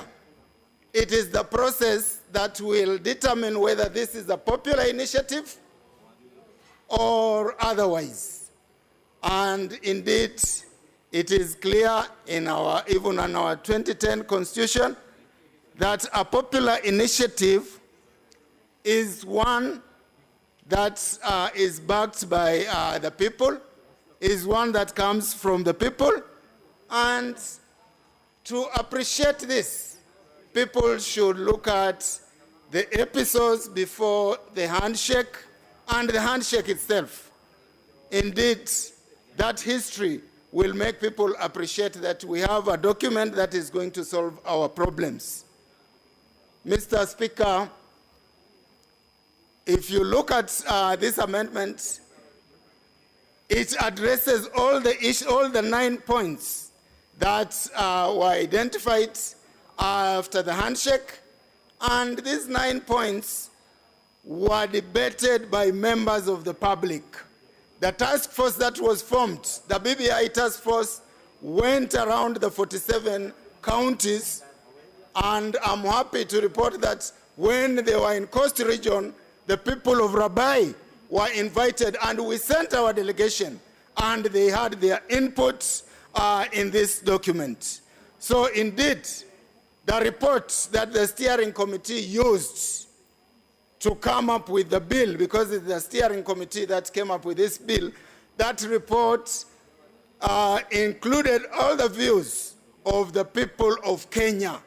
So these being views of the people of Kenya, nobody can really say that it is from the handshake brothers, as I've heard it being said. These are views of the people, and it doesn't matter who really came up with the idea.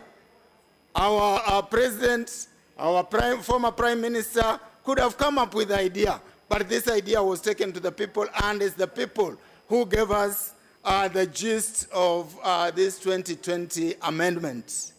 Mr. Speaker, no document is perfect.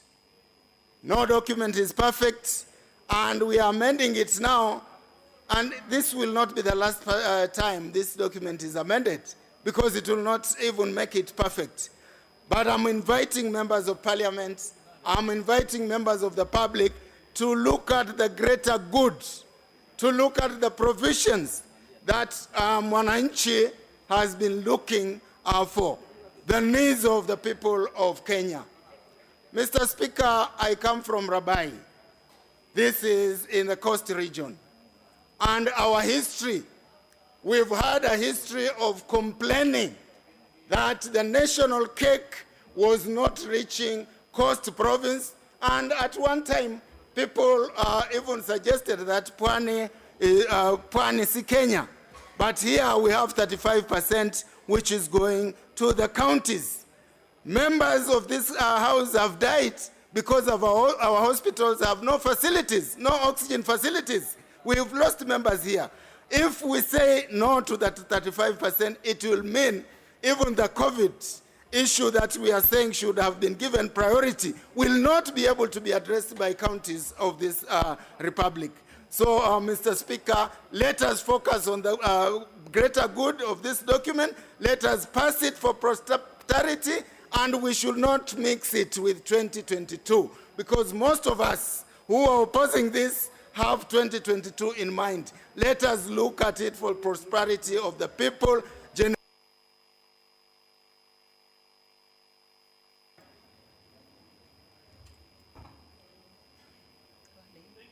Thank you, Mr. Speaker. And Mr. Speaker, on the onset, I want to take and remind this House the oath I took when I became a member of Parliament in 2007 and 2013 and 2017, and that in the name of Allah, I will bear true faith and allegiance to the people and the Republic of Kenya, and that I will obey, respect, uphold, preserve, protect, and defend this Constitution of the Republic of Kenya. Speaker, I am saying this, it's coming at the right time on the holy month of Ramadan, on the last 10 days, and I'm going to speak my mind. I will not speak for any political party. I will not speak for any political formation. I will speak for the people of Garissa Township who brought me to this house and gave me powers to represent them under Article 1, Sub-Article 2 of the Constitution. Mr. Speaker, there are many debates. There are many people who are telling us about inclusivity. Kenyans, and I have been a founder member of ODM, that this came as a result of the 27 post-election violence. I want to challenge anybody to tell me that by the passage of this bill, there will be no post-election violence. I want somebody to tell me and look at me in the eyes that there are no election reforms. ODM asked, and all of us asked, for election reforms. I want somebody to look at me in the eyes and tell me if this bill contains any election reforms. I want somebody to tell me if this bill has united Kenyans or divided Kenyans. Mr. Speaker, the presidency is divided. Before you even come to the members of parliament, before you go to the people of Kenya. Mr. Speaker, constitutions are not meant for leaders. Constitutions are meant for the people to check on the leadership.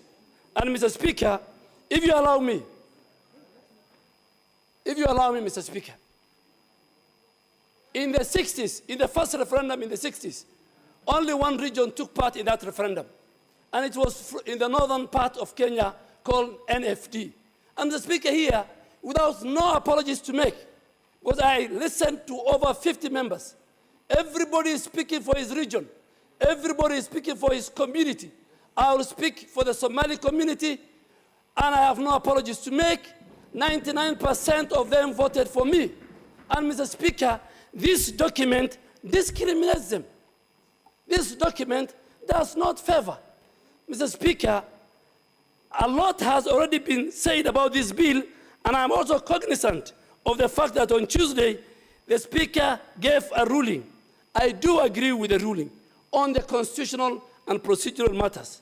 However, Mr. Speaker, I want to raise first and foremost two critical issues, two key issues with this bill, which I would like to go on record, because in my view, they are very weighty constitutional issues that this House, including all Kenyans, Kenyans outside this House must address. And Mr. Speaker, I want to tell our colleagues here, 20, 30 years from now, what you do today, it will haunt you. What Tom Mboya did, what Jaramogi Oginga did, what Mzee Jomo Kenyatta did, what all the leaders before us did, either positive or negatively, it is haunting them today. Mr. Speaker, let me look at clause 44 of this bill. This clause provides that the President shall nominate and with approval of the Senate, appoint the judiciary ombudsman. This clause further provides that the judicial ombudsman shall, among other things, and these are the functions, receive and conduct inquiries into complaints against judges, registrars, magistrates, and other judicial officers and staff of the judiciary. This is a very dangerous trend, Mr. Speaker. As a country, over the years, we have had an independent judiciary under the 2010 Constitution, which is devoid of interference from any arm of government, Mr. Speaker, of which is free to express itself and work without being directed by anybody. One which is only guided by the Constitution. The office of the Ombudsman, Mr. Speaker, shall erode all these gains. Mr. Speaker, Article 172 of the Constitution protects and defends judges and magistrates, that in the event JSC finds a judge has contravened the Constitution, either on integrity, the Judicial Service Commission will look at it and will give the judge a fair hearing in a tribunal formed by the President. Mr. Speaker, what this judicial ombudsman is going to do is exactly just will go to State House, they will present the judgment to the president, and they will come and read before a court of law. Justice Madan did it. Justice Majid Koka did it. And you can go to the records. Mr. Speaker, this creation of the ombudsman is creating fear, intimidation into judges. Mr. Speaker, minorities all over the world, including Kenya, including myself, our savior is the judiciary. Mr. Speaker, you know what happened after the Supreme Court nullified our elections. And I want to confess and apologize to the judiciary and the people of Kenya. I didn't say, but my party said that we shall revisit. With this ombudsman, the revisiting has started. Mr. Speaker, will this not mean that judges will work under the intimidation and under the whims of what the executive tells it to do? How shall a judge do their work, render their judgment that are free and fair? Can judges who are likely to be intimidated by the executive ensure, number one, that the justice shall be done to all Kenyans, irrespective of status? The answer is no. Mr. Speaker, a classical example of a member in this House is Honorable T.J. Kajwang. If under this system, T.J. Kajwang today could have been charged with treason of what he did in Uhuru Park. But because we are an independent judiciary, my colleague and a friend, T.J. Kajwang, sits in this House today. Honorable member of Emuro Dikiri has many pending cases. Number two, Mr. Speaker, that justice shall not be delayed. The answer is no. That justice shall be administered without undue regard to other matters, and the purpose and principles of the Constitution shall be protected and promoted. The answer is no. Mr. Speaker, for these reasons, let me go on record on the Hansard that the office of the Judicial Ombudsman shall bring an end to the independency of the judiciary that we fought for many years. If this passes, Mr. Speaker, the issue of the second schedule, to which this bill is introducing additional 70 constituencies. Mr. Speaker, somebody should tell us why 19 counties should be left. Why should 19 counties be left? Kakamega has 12 constituencies. Kiambu has 12 MPs today. In this bill, Kiambu is getting over 13 constituencies. Kakamega is getting about 3. Compare what Legale did. Mr. Speaker, look at North Horr. North Horr is equivalent to the former Western, Central, and Nyanza constituency combined. Somebody is telling us North Horr does not deserve a constituency. Look at Ijara, where even the chairman of the BBI, the late Haji, comes from. Ijara is 25,000 square kilometers with over 300,000 population. Tell us what is wrong with the Wajir South. Mr. Speaker, enough is said. Speaker, if you allow me, I will finish with a Chinese proverb. And I want the women of this House to respect me. I had no choice. I read a Chinese proverb, Mr. Speaker, and allow me just to quote that Chinese proverb. It is very important for this House to hear because the Chinese proverb is exactly going to tell us what we are doing. The Speaker, I read a book and a Chinese proverb, and I really want the ladies in the House to respect me, that you will only, we ask for consensus. The time is over. Time is over. Honorable Maore. Honorable Maore. No. No. No, the proverb is going to be yours. Honorable Maore, proceed. No.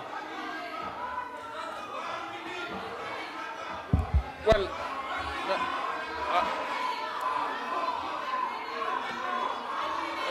no. You know, Honorable Dwal, no.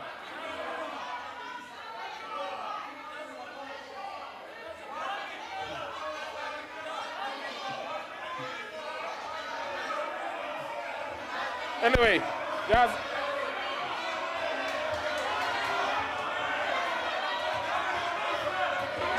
the proverb. Just the proverb. Just the proverb. Okay. Okay. Mr. Speaker, just the proverb.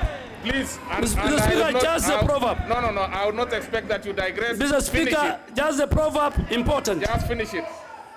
Mr. Speaker, the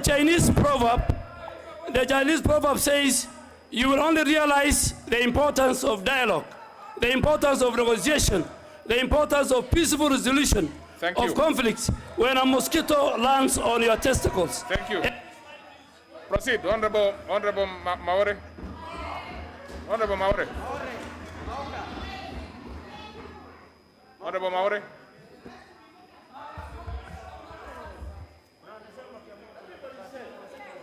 Mr. Speaker, I want to appreciate the moment to plead with the House that when we are given time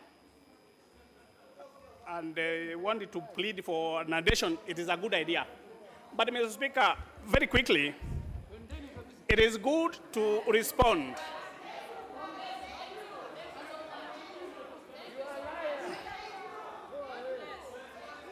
Mr. Speaker, can I have my time starting now, being disrupted by this? Thank you. Now, Mr. Speaker, the times that we are facing in this country are very, very unfortunate. Mr. Speaker, they are unfortunate to the effect that we have leaders who have chosen the path of lies, path of destruction of the country, a path of misleading, a path of conniving. Mr. Speaker, if you can recall about the handshake, if you can recall about the handshake, it came to cool down this country. It came to help this country. It came to save this country from itself. Mr. Speaker, the unfortunate debate is that a part of that government did not recognize the handshake as a way of healing the country, but saw the handshake as a way of being denied the power. Mr. Speaker, if you listen to the sentiments by members opposed to this bill, they are not opposing it on the basis of the content. They are basing it on the issue that they are being sidelined. They don't say by who and how. Mr. Speaker, the politics in this bill are the ones we are addressing.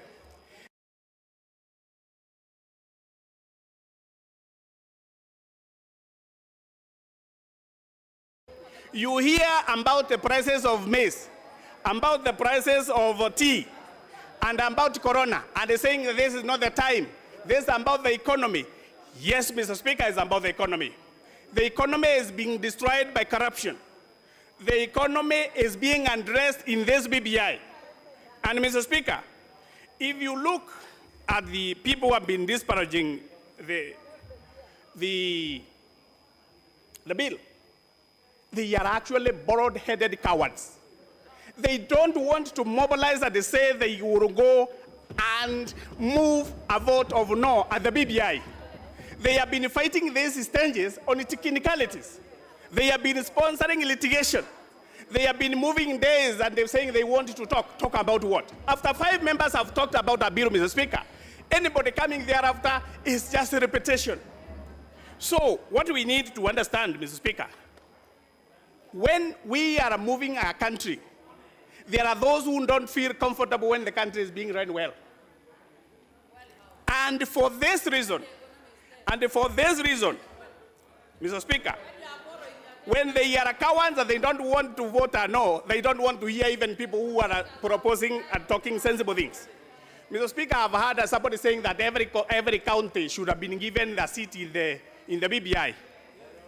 Mr. Speaker, if you follow that pattern, this is what is being cured in the BBI. The counties were given seats based on population, not tracts of land like the one in North Ho.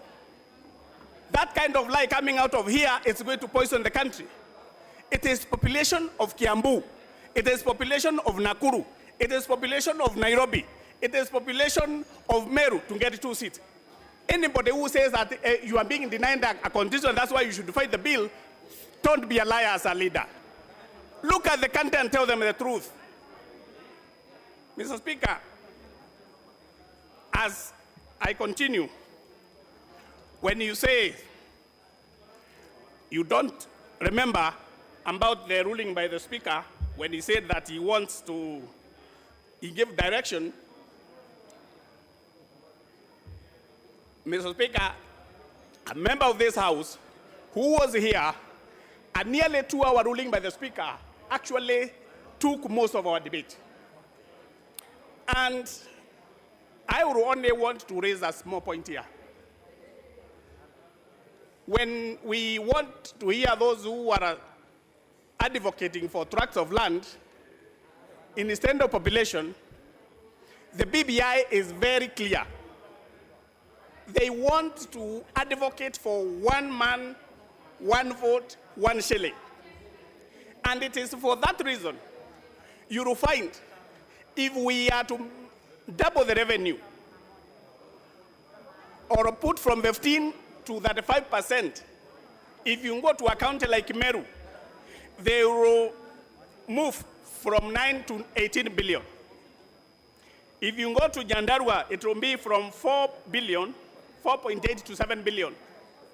Nyeri, 5.4 to 9.8. Nairobi, 15.9 to 31.5. Kirinyaga, 4.2 to 8.3. Muranga, 6.3 to 10.8.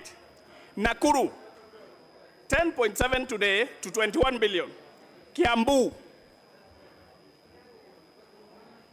9.4 billion, 18.5. Mr. Speaker, if you are fighting BBI, you need to look at those people from those counties that I have mentioned and tell them this is what you are fighting. Smile at them, mock them, show them how your politics is very important. Mr. Speaker, those who say that you are not able to deliver 15%, you may have a problem in delivering that 5%, are just bold-headed liars again, Mr. Speaker. We are talking about the revenue collected in a specific year. That from this year onwards, if the BBI goes through, anybody, when you collect your revenue, you will be able to share that 5% to the devolved units, and whatever is left, you do at the national level. So let us not use propaganda. Let us not incite the people. And when you do it, be very honest. And as I've again said, the rebellion or the civil war has been within the Jubilee Party, specifically within our region of Mount Kenya. Mr. Speaker, when the president organized to talk to leaders on January 29th, the leaders from the same region sat down and they did, Mr. Speaker, exactly 11 pages of an insult and insult on every paragraph on the president. These are problems that we will need to handle in Mount Kenya after the BBI and during the BBI.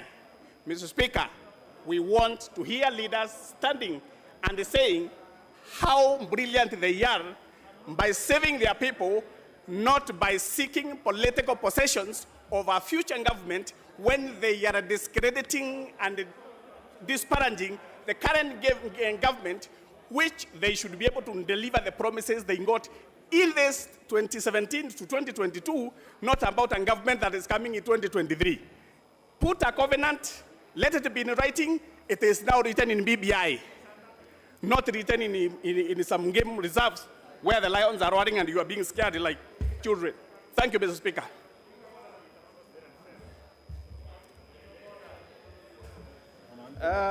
Shall we have Honorable Martin Owino?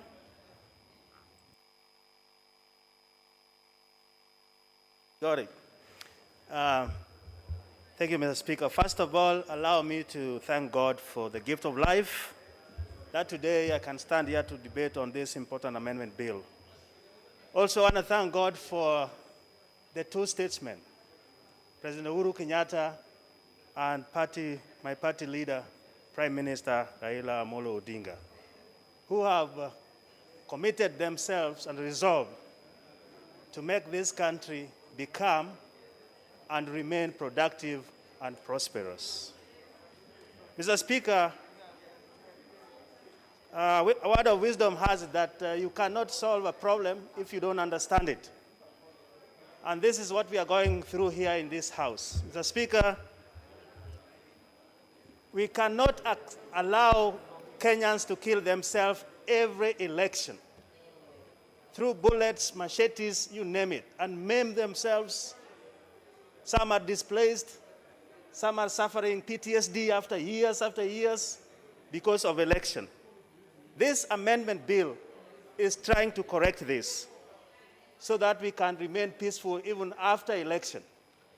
Mr. Speaker, freedom of association is in the Constitution, but I can remember vividly after the election when my party leader wanted to address the concerned members. Mr. Speaker, we went to another field in Eastlands, only to find out that the whole field was pasted by feces, human waste. And you wonder when that became a security tool. The second point, Mr. Speaker, because people have labored on so many, is that accountability, when members will be taken from this House, accountability does not really refer to them being called like we call the ministers now. Mr. Speaker, the first employers of every MP in this House are the constituents. And I can remember, Mr. Speaker, during Moi's time, there was a very famous 1 o'clock. You can either be fired there or be announced to be in. But members, if we were fired then, could come up and say, thank you, Mr. President. Because you stood with your conscience and did what was right, you thank the president and you know very well that your employer still remains. Mr. Speaker, with the new constitution, that safety net was removed. And therefore, all the CSs and all the appointees are working at the whim of the presidency. And that kind of boldness went with that. So this House will bring back that sanity, and I know that will save a lot of resources. Because you're not afraid of, you can go back to your constituency and still stand with what you believe. I think that is very important. The third point, which will help us in accountability, Mr. Speaker, is that this House will have an empowered opposition wing to operate an office and also to stand tall to keep the government in check. That is missing now. We only use our committees, who sometimes call these CSS, they don't come or will not come, send the CAS. It's a very frustrating moment to this House. Mr. Speaker, as I said, the problem, the time bomb, are youth in this country. This amendment is stating clearly that we are going to have a commission who will be addressing the priority setting for those youth, who will be addressing the career development and guidance so that when they finish school they can be employed. We'll be addressing also capacity building, but more so the entrepreneurship so that this youth can be guided to form businesses. And there is a moratorium on taxes, so they can only pay tax after 7 years. Mr. Speaker, the time for white-collar jobs are gone. For us to help our youth, we have to embrace skill-based training and also institutions in our rural facilities. Mr. Speaker, another important point that is mentioned in this bill is economy and shared prosperity. Mr. Speaker, as we talk in this House, there is a discrepancy in development between rural areas and urban development. Things are so skewed that other regions are more developed and others are not. We talk of highways, which is good for the national good, yes, but if I drive here nicely and the people of Ndewa cannot even remove their cane from the farms to the factory, how does that help our country? So this bill is amending, this amendment bill will bring some bridge gaps between that. Mr. Speaker, we are talking of GDP. Sometimes we are very proud we are doing 5%, 6%. How does that translate into household income? Some people are very poor. Some people have nothing to eat. Mr. Speaker, they say Seychelles is the most prosperous country because apart from GDP, they also measure their economical gain in terms of wealth per household. I think that will be addressed here. But more so, we cannot afford a country where others have leftovers and others go empty, where others are sleeping in mansions and others have no roof over their head. Others bath with hot water, drink cold water, and others travel miles for dirty water. Others have land chunks of land, and others are squatters. This is what this bill is going to cure, so that we can have inequality. Lastly, let me quote this great son of Kenyans, J.M. Kariuki. He said, that time nation was consisted of 10 millionaires and 10 millions of beggars. Now maybe it is. Honorable Kositani Kareb.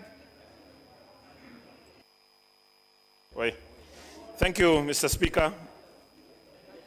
I rise on behalf of the people of Soy constituency who sent me to this House and who are my employers to give my views on this constitutional amendment bill. Mr. Speaker, before I proceed, allow me to thank 3 O's, I'm calling them the 3 O's, who sat in the committee that came up with this bill: Otiende Amolo, Orengo, and Omugeni.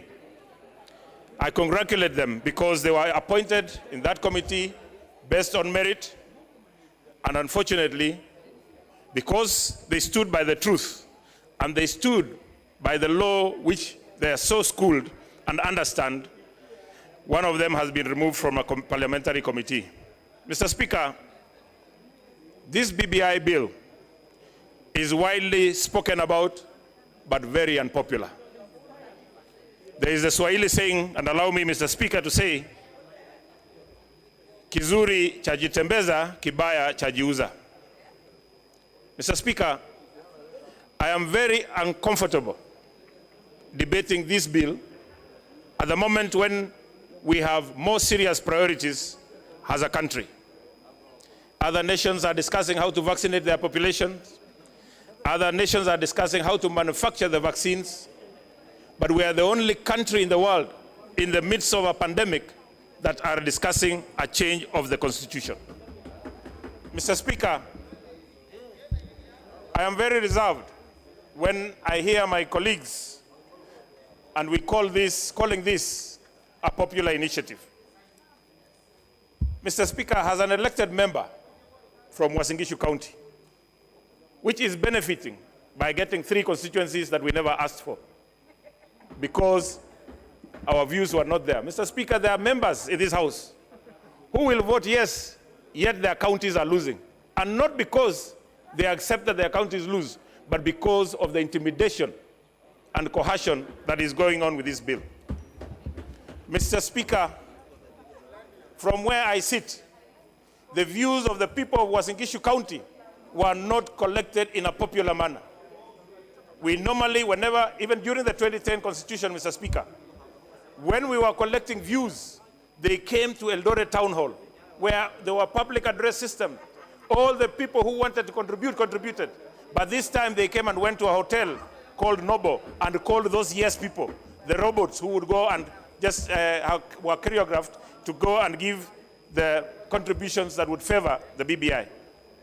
Mr. Speaker, this bill, and that is why I say I thank the 3 O's, because this bill has given observations, and they have stated on page 155 of the committee's report, paragraph 556, that this issue of additional constituencies is unconstitutional. Mr. Speaker, I have said, as was in Gishu County, we are benefiting. We are getting 3 constituencies, which we didn't ask of. But Mr. Speaker, I do not want us as the people of Wasingishu to benefit on unconstitutional matters. We need to rectify this so that we move forward as a country. Mr. Speaker, I have seen, and it is evident, that there is a big hurry on this BBI debate.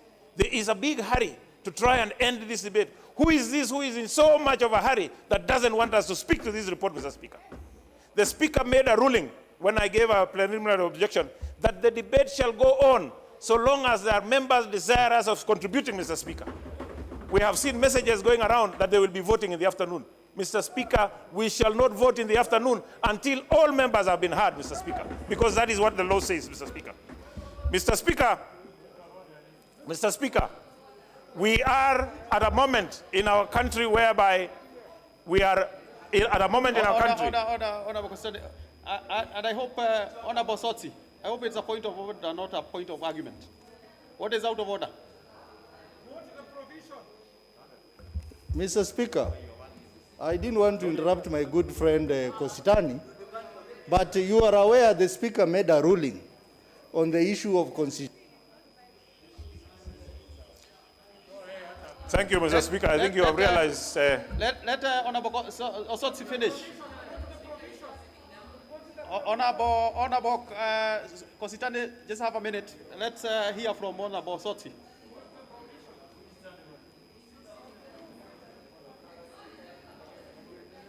Give Honorable Osotsi the mic.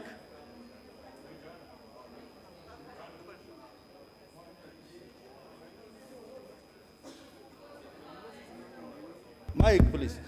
Mr. Speaker, I didn't want to interrupt my good friend Hostani, who is a former Secretary General of Jubilee, Deputy Secretary General. But you are aware the Speaker gave a ruling, comprehensive ruling, on the issue of constitutionality, and the Speaker said that a matter that appears to be unconstitutional, when it goes to a referendum and the people accept it, it becomes constitutional. So is it in order for Honorable Kositani to mislead this House on the issue of constitutionalities when the Speaker made a ruling? And Mr. Speaker, you need to be very clear. Members of Tanga who are engaging in irrelevancies. Order, Honorable Kositani. Order. Mr. Speaker. Order, Honorable Kositani. Mr. Speaker. Honorable Kositani, proceed. Mr. Speaker, Proceed. you will give me back my 2 minutes, which have been interrupted. Honorable Sotsi, that was a bit of mischief. Thank you, Mr. Speaker. And I think it is good to remind, Mr. Speaker, it is good to let us know who Sosiri represents in this House, because I represent the people of Soy having been voted in. And nominated MPs should give respect to elected members of Parliament. Mr.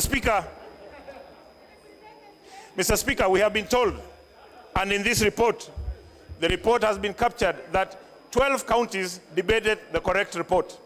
We have 34 counties which had a report which had errors. And I want to congratulate the members of the County Assembly of Wasingishu County, where I come from, because they decided to abstain after seeing that this issue had errors. Mr. Speaker, what is the assurance that we are giving Kenyans that even after passing this bill, if it does pass, that we shall have the correct bill going to the referendum? And even after the referendum, that we shall have the correct bill being ascended into law so that it may be practiced in this country. Mr. Speaker, we have been told, and Mr. Speaker, I'm a member of the African Inland Church, whereby we do not tell lies. There are a lot of lies in this report, Mr. Speaker, in this bill. We are being told that this bill is going to cure electoral violence. Mr. Speaker, the single denominator of electoral violence has been we have had elections and then people dispute the results. Where in this bill has the issue of electoral violence been addressed, Mr. Speaker? We are being told, Mr. Speaker, that this bill is going to bring cohesiveness. Where does this bill, where is it mentioned about cohesiveness in this bill, Mr. Speaker? We are being told, Mr. Speaker, that this bill is going to give us prosperity. Mr. Speaker, at the state of our economy, how will we prosper when we are going to be spending 14 billion for this referendum, when we should have put that 14 billion in agriculture, for example, Mr. Speaker, or other functions that will help our youth, Mr. Speaker. Mr. Speaker, I want to conclude by saying this, Mr. Speaker. We call upon our judiciary, and I would say that the introduction of the seat of the ombudsman is going to interfere with the independence of the judiciary, and we as Kenyans, we must stand up and be able to stand for Kenyans. Finally, Mr. Speaker, the amendments on Article 230 will remove the constitutional mandate for the Parliamentary Service Commission, the Teachers Service Commission, the Judicial Service. Honorable Sosion Wilson. Yes, you have been very, Honorable Sosion, Honorable Dual, you have been very persistent. What is it? I noted you are very persistent. Please. Thank you, Mr. Speaker. I don't know whether it escaped your attention, but I wanted to draw to your attention that Honorable Kositeny remained standing throughout the time while Honorable Osotsi was raising a point of order. Is that in order, No, Honorable Speaker? It is not in order, Honorable Kositeny, although that has left the station, but I needed it to go on now record. is well informed. Honorable Sosion, please proceed. It had to go on record. He's still on his feet again. No, it had to go on record. Thank you, Honorable Speaker. I rise to support the Kenya Constitutional Bill that is before this House, cognizant of the fact that this is a bill that will go to the referendum for the people of Kenya to take a decision through the vote. Mr. Speaker, there have been a lot of divergent feelings and even very emotional feelings about this process. But I wish to say, Mr. Speaker, this is normal. Those who hold divergent opinions about this bill at this very moment, of course, they are entitled for now. But I would wish to say, Honorable Speaker, situations change. And some of the hard positions we take at the moment, we will realize in the long run that really they were not the right ones at that time. And therefore, in looking at this bill, it is important to appreciate the origin of this bill. The origin of this bill is the numerous cycles of elections that have been accompanied by violence. And Honorable Speaker, I'm speaking here on behalf of the workforce of this country, the working men and women who are often and every now and again affected by election violence. Mr. Speaker, from 1992, the ethnic clashes, it is still fresh in the minds of all of us and in the minds of voters in every election period. The violence of 97, but in 2002, Honorable Speaker, there was a resolve by Kenyans, and Kenyans were voted globally as the most optimistic citizens because of the obtaining situation at that time of coming up with a political coalition. In 2007, Honorable Speaker, we lost it, and we have kept losing it. And therefore, Honorable Speaker, the import of this bill with the issues that are identified, the 9 of them, should not raise a lot of emotion, but we should give Kenyans a chance to take a decision on this. Ethnic antagonism and competition, nepotism, of course, has been practiced by previous governments, probably out of fear. And it is our belief that probably allowing this bill to go through will make a difference. Honorable Speaker, I remember in 2002, The current president, Uhuru Kenyatta, while a candidate of KANU, said very clearly that this country shall not offer free education. That was a position. But the presidential candidate of the National Coalition promised free education. And indeed, eventually, currently in 2021, Uhuru Kenyatta, the president, is a passionate supporter of free public education. So situations change. And where we are at the moment, looking at the constitutional claim of the citizens of this country and democratization of this country, we should not be, as a parliament, an impediment to this process. But we should allow the process to proceed to the next stage. Mr. Speaker, as a workforce, we have been part and parcel of struggling for democratic governance in this country. And even in 2017, it was our earnest desire that there be a government of a framework of a government of national unity prior to election. And as you have seen from figures, in 2007, the economy slumped from 7% to 1.6%. That means job losses, and that means lives lost. And in 2007, Honorable Speaker, after the elections, I had an opportunity of visiting, together with my union, the IDPs in Nakuru and in Eldoret. It is not something that we would wish to see again in this country. And therefore, Mr. Speaker, as a labor movement, we are cognizant that there are a lot of benefits and gains in this bill that will stabilize the country and that will guarantee peaceful elections, stable economy, steady economy.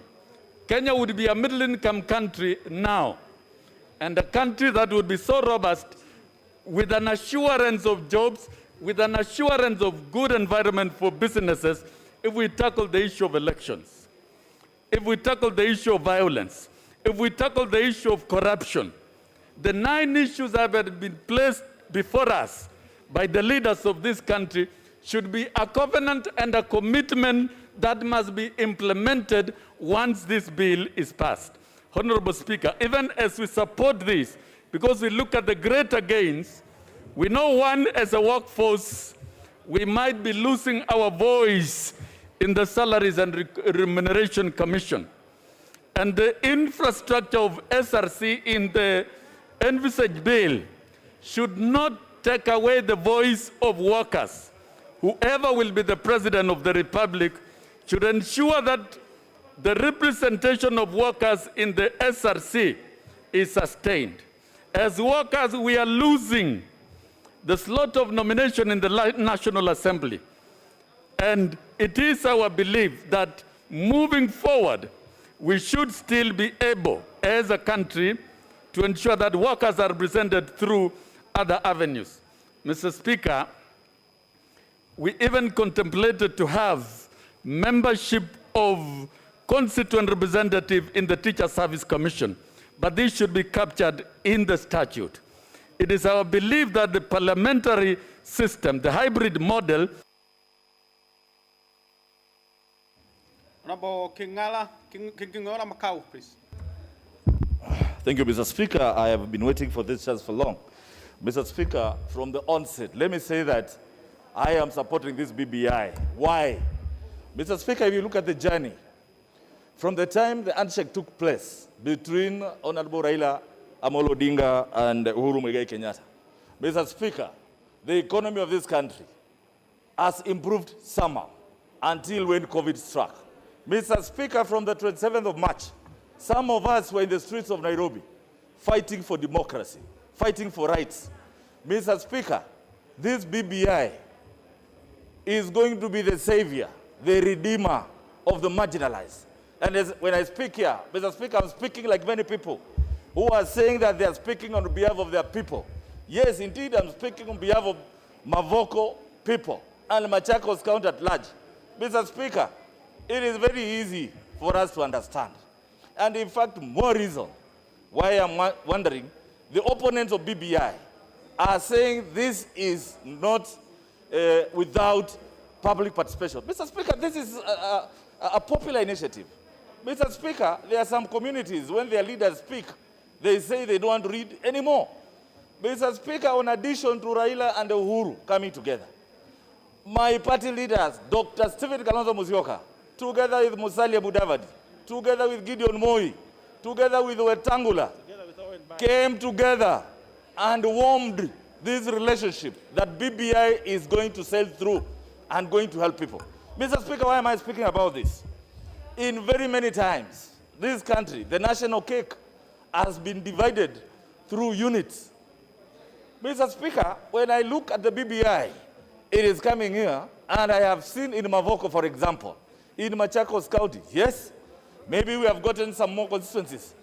That is the only way, Mr. Speaker, we are going to ensure that there is equity. Mr. Speaker, when I look at my constituency, Mavoko County, I mean sub-county, Mr. Speaker, I have more than 500,000 people. And I am receiving the same CDF with someone who has 50, 60,000 people.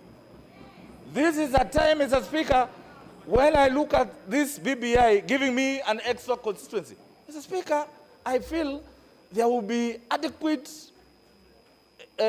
representation. So, Mr. Speaker, again, you know, I had somebody speak of Kakamega, Kiambu. Indeed, those were the beneficiaries of the then colonial divisions. Mr. Speaker, today, if every ward in Machakos County is going to get a development fund, that means there will be development streaming down to Common Mwananchi, where roads were not there. Today, I'm an embarrassed person, Mr. Speaker. I bound Nairobi here. When you go to Syokimau, there is only one tarmac road. Mr. Speaker, with increased revenues to the counties, it means those people who live in Machakos County and Mavoko will now benefit through development. Mr. Speaker, I also pride that in this house, I represent more than 50 members of parliament who live in my constituency. And I think, members, it is high time I requested you, if you want us to have more development, your Kera monies now, you should donate to me so that I make those roads for you. So when I hear people here, when I hear members here, Mr. Speaker, saying that the BBI is not a good thing, then I don't understand, Mr. Speaker. Mr. Speaker, Machakos County will get 35% of the last audited accounts. Mr. Speaker, if we have walked this journey of 15%, how about 35%? Mr. Speaker, you know, this should not be a political debate. I know there are opponents and proponents, and now I speak for the proponents. Mr. Speaker, when you look at clause 3, I have seen what BBI wants to cure. The SMEs, Mr. Speaker, now they will be funded through the government, and it's anchored in the Constitution. Mr. Speaker, I have heard people saying that the word fund won't be there. It has been shown that it's going to be anchored in the Constitution. Mr. Speaker, time is gone when governors were mistreating MCAs who don't sing to their tune. With this introduction of the word fund, Mr. Speaker, MCAs will be doing development, not necessarily being puppets of the governor. So, Mr. Speaker, I think it is important for this House, for us to reason, mostly for people who come from marginalized areas, those that have never had this national cake being distributed equally. So, Mr. Speaker, when I look at it, and indeed it goes ahead, Kenya now will be able to deepen and widen the regional integration. And it is anchored in the Constitution. Mr. Speaker, I urge members, I urge the opponents of BBI to be sober. Think through this document. We pass it. And this Constitution has been there since 2010. For 10 years, we have seen what it has done. Mr. Speaker, most cases in our courts have been there for 10 years. So when I hear there is no independence of judiciary because the president is going to introduce an ombudsman who is going to check the judges of this country, Mr. Speaker, even them, they need to be checked the way we are checked here as members of parliament. Mr. Speaker, we cannot give so much freedom just because someone is a judge, there must be a reason. Finally, Mr. Speaker, now BBI seeks to make members of parliament serve in the cabinet. Mr. Speaker, that means service delivery to Mwananchi will be very thorough because we will be dressing them down in this house. And Mr. Speaker, efficiency will increase. It will not be like what is happening today, Mr. Speaker. I know each and every member here are skewed in a CS's office, and they have no regard for you. They only have regard for one person, the appointing authority. So, Mr. Speaker, we should support this BBI like yesterday, because I know with it, Kalonzo is going to be the president of this country, and the least, maybe a prime minister. Thank you, Mr. Speaker. I support. Thank you. Jawab, Honorable Chachu.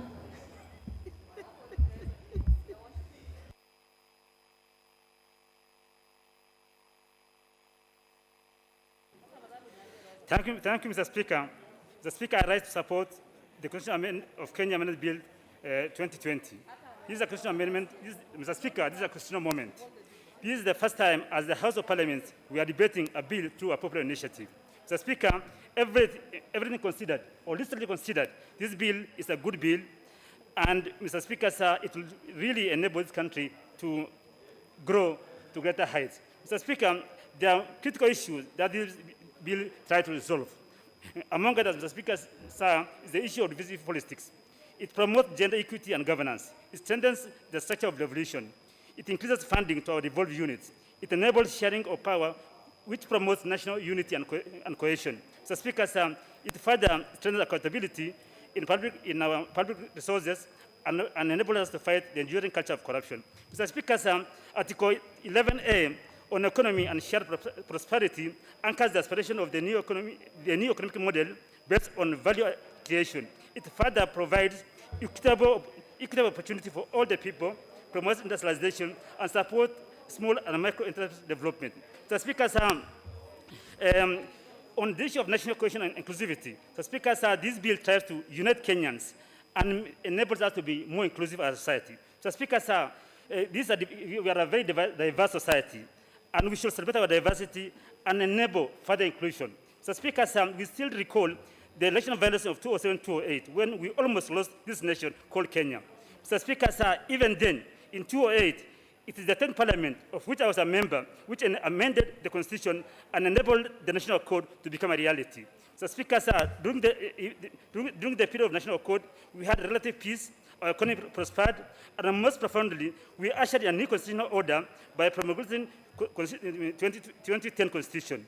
Mr. Speaker, sir, this was after decades of struggles for new constitution in Kenya. So, Speaker, sir, this constitution enabled us to have relative peace. It enabled us to even manage our electoral disputes through Supreme Court, an institution established by 2010 Constitution. So, Speaker, sir, in the past, we used to sort out our disputes through by killing each other in the streets and through other modes of election violence. So, Speaker, sir, on equitable share for counties, the Speaker, sir, clause 50 of the bill proposes to amend Article 203 on equitable share and other financial laws. The amendment increases the money percentage allocated to county governments from current 15 to 35%. Honorable Chachu, I guess you're not reading word for word. You are referring to your notes. Mr. Speaker, sir, the increased allocation will strengthen further devolution and ensure good governance in our counties. Mr. Speaker, sir, however, I have a serious problem with the issue of capping principle, which states, Mr. Speaker, sir, I quote, the average amount of money allocated per person to a county with the highest allocation does not exceed 3 times the average amount per person allocated to a county with the lowest allocation. So, Speaker, sir, this is a deliberate design in this constitution to marginalize poor countries, which have been very poor and historically so, such as Mandera, Marsabit, Lamu, Isolo, among others, as they are considered to be getting more share of equitable share as per the current constitution. Mr. Speaker, sir, on issue of representation, this bill seeks to amend Chapter 7 of the Constitution on representation of the people. The goal is to enhance equity, transparency, fairness, and fairness of the electoral process. Mr. Speaker, sir, the amendment is largely biased on one man, one vote principle. and is biased and discriminative to Kenyans from vast constituencies like North, where I come from. Mr. Speaker, sir, these Kenyans, like other Kenyans, deserve fair and effective representation. Access to effective representation means having reliable means of communication and access to their representative. Mr. Speaker, sir, for a vast constituency such as Northwood, with 38,953 square kilometers, with a diameter of 800 kilometers, Mr. Speaker, sir, the principle of one man, one vote, without considering other parameters such as landmass and a means of communication, is extremely unfair and denies these Kenyans effective representation. Mr. Speaker, sir, this amendment, which increases the number of constituencies from 290 to 360, denies the people of North fair representation. In terms of landmass, Mr. Speaker, sir, North covers 7% of Kenya's landmass. Marsabit County covers 25% of Kenya's landmass. Mr. Speaker, sir, North constituency is larger than 4 former provinces of Western, Nyanza, Central, and 7 Nairobis combined. Mr. Speaker, sir, once this bill is ratified by Kenyans through referendum, these 4 provinces, Mr. Speaker, sir, will have 156 constituencies, represented by 156 MPs, while North will still only have 1, having gained 30 new more constituencies. Mr. Speaker, sir, allow me to make a case using Nairobi. Mr. Speaker, sir, in 1998, Nairobi had 8 constituencies, Marsabit had only 4. In 2013, Nairobi constituency increased to 17, Marsabit remained at 4. Mr. Speaker, sir, in 2022, once this bill goes through, Nairobi will have 29 constituencies, while Marsabit remain with only 4. Mr. Speaker, in the last, from 1988 to 2022, Nairobi constituency will have increased the constituency from 8 to 29, yet Marsabit will barely have 4. Mr. Speaker, sir, since 1963, at independence, 15 years ago, Marsabit County got only 1 constituency. That is 1998, when SACO was carved out of North Horr, what was then called Marsabit North constituency. Mr. Speaker, sir, the whole principle of equality of vote, which is based on 1 parameter, which is population quota, is very discriminative and denies partially populated Kenyans fair representation. Mr. Speaker, sir, Article 89 of the current constitution and the bill and BBI are very serious reservations. Mr. Speaker, sir, this necessitated me in 10th Parliament, as a member of Constitutional Review Committee of this House in 10th Parliament, to seek for, to demand for article for self-determination, which were negotiated, which I was not able to realize. However, Mr. Speaker, sir, Kenyans from these areas, if we keep denying them the effective representation, will one day demand for that. And that's the time, Mr. Speaker, sir, serious crisis will come. Mr. Speaker, sir, Kenyans from those areas, like the Basa Wabera and others, are fought for this country. Fought through the secession movement when wanted to succeed. But Mr. Speaker, sir, they even lost their lives. That's what we call Wabera Street here in Nairobi. That's a Your Honorable Chachu, your space is gone. Now, the next person is Honorable Patrick Wainaina. But before you, I will take the discretion to give Honorable Danita to speak before you. Honorable Danita, please.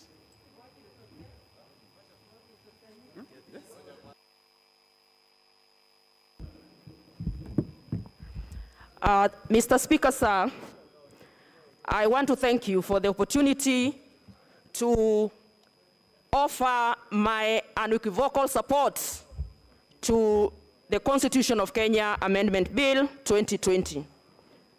Mr. Speaker, I speak and I support this bill, Mr. Speaker, because it is a bill that has the best interests of this country, Mr. Speaker. It is a bill for the common wananchi, Mr. Speaker.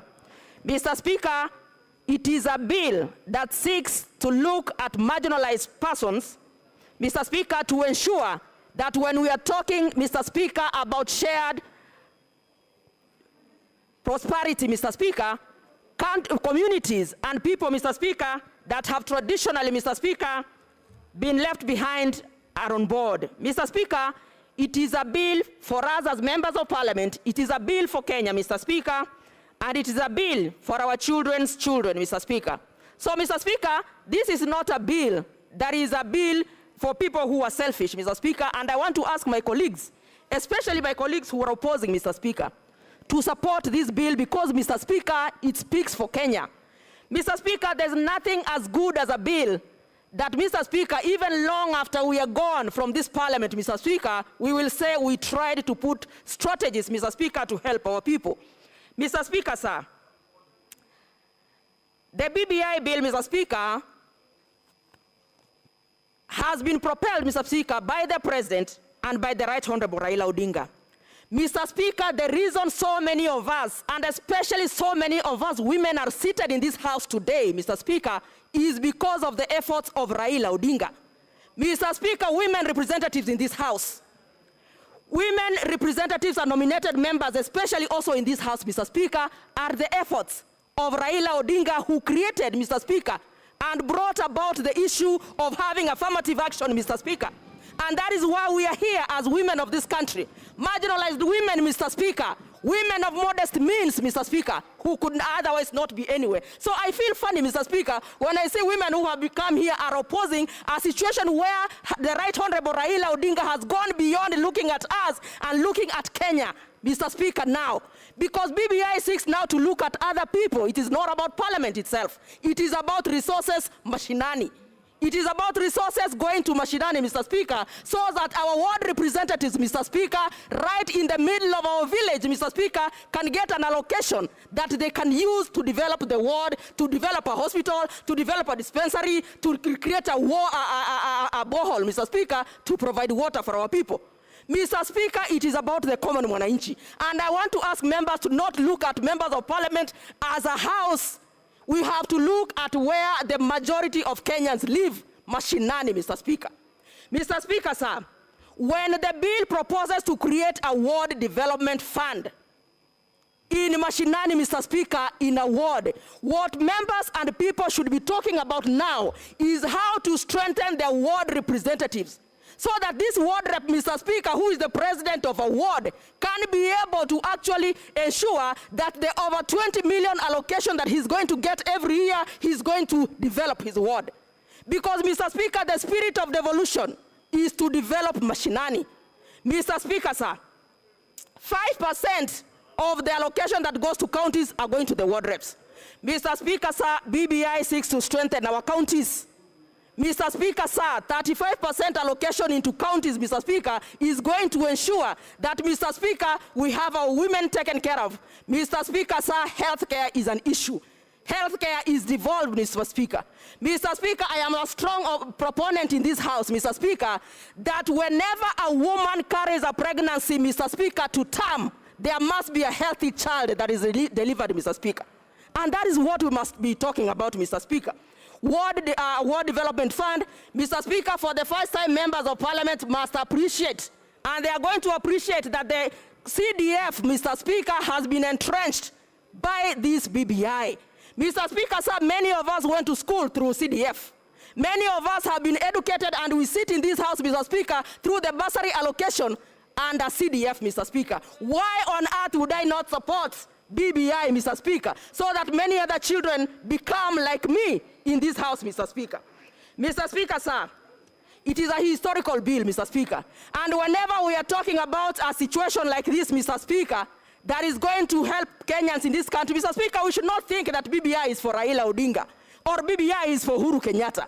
BBI is for Kenya, Mr. Speaker. And Mr. Speaker, it is because when the proponents brought the issue of BBI, Mr. Speaker, to bring equality, Mr. Speaker, in this country, there are people here who are not supporting this idea from day one. Then there are the same people, Mr. Speaker, who are making it very difficult, Mr. Speaker, to support this BBI. Mr. Speaker, sir, I want to ask on behalf of the people of Migori, because I come from Migori, Mr. Speaker, to support this BBI.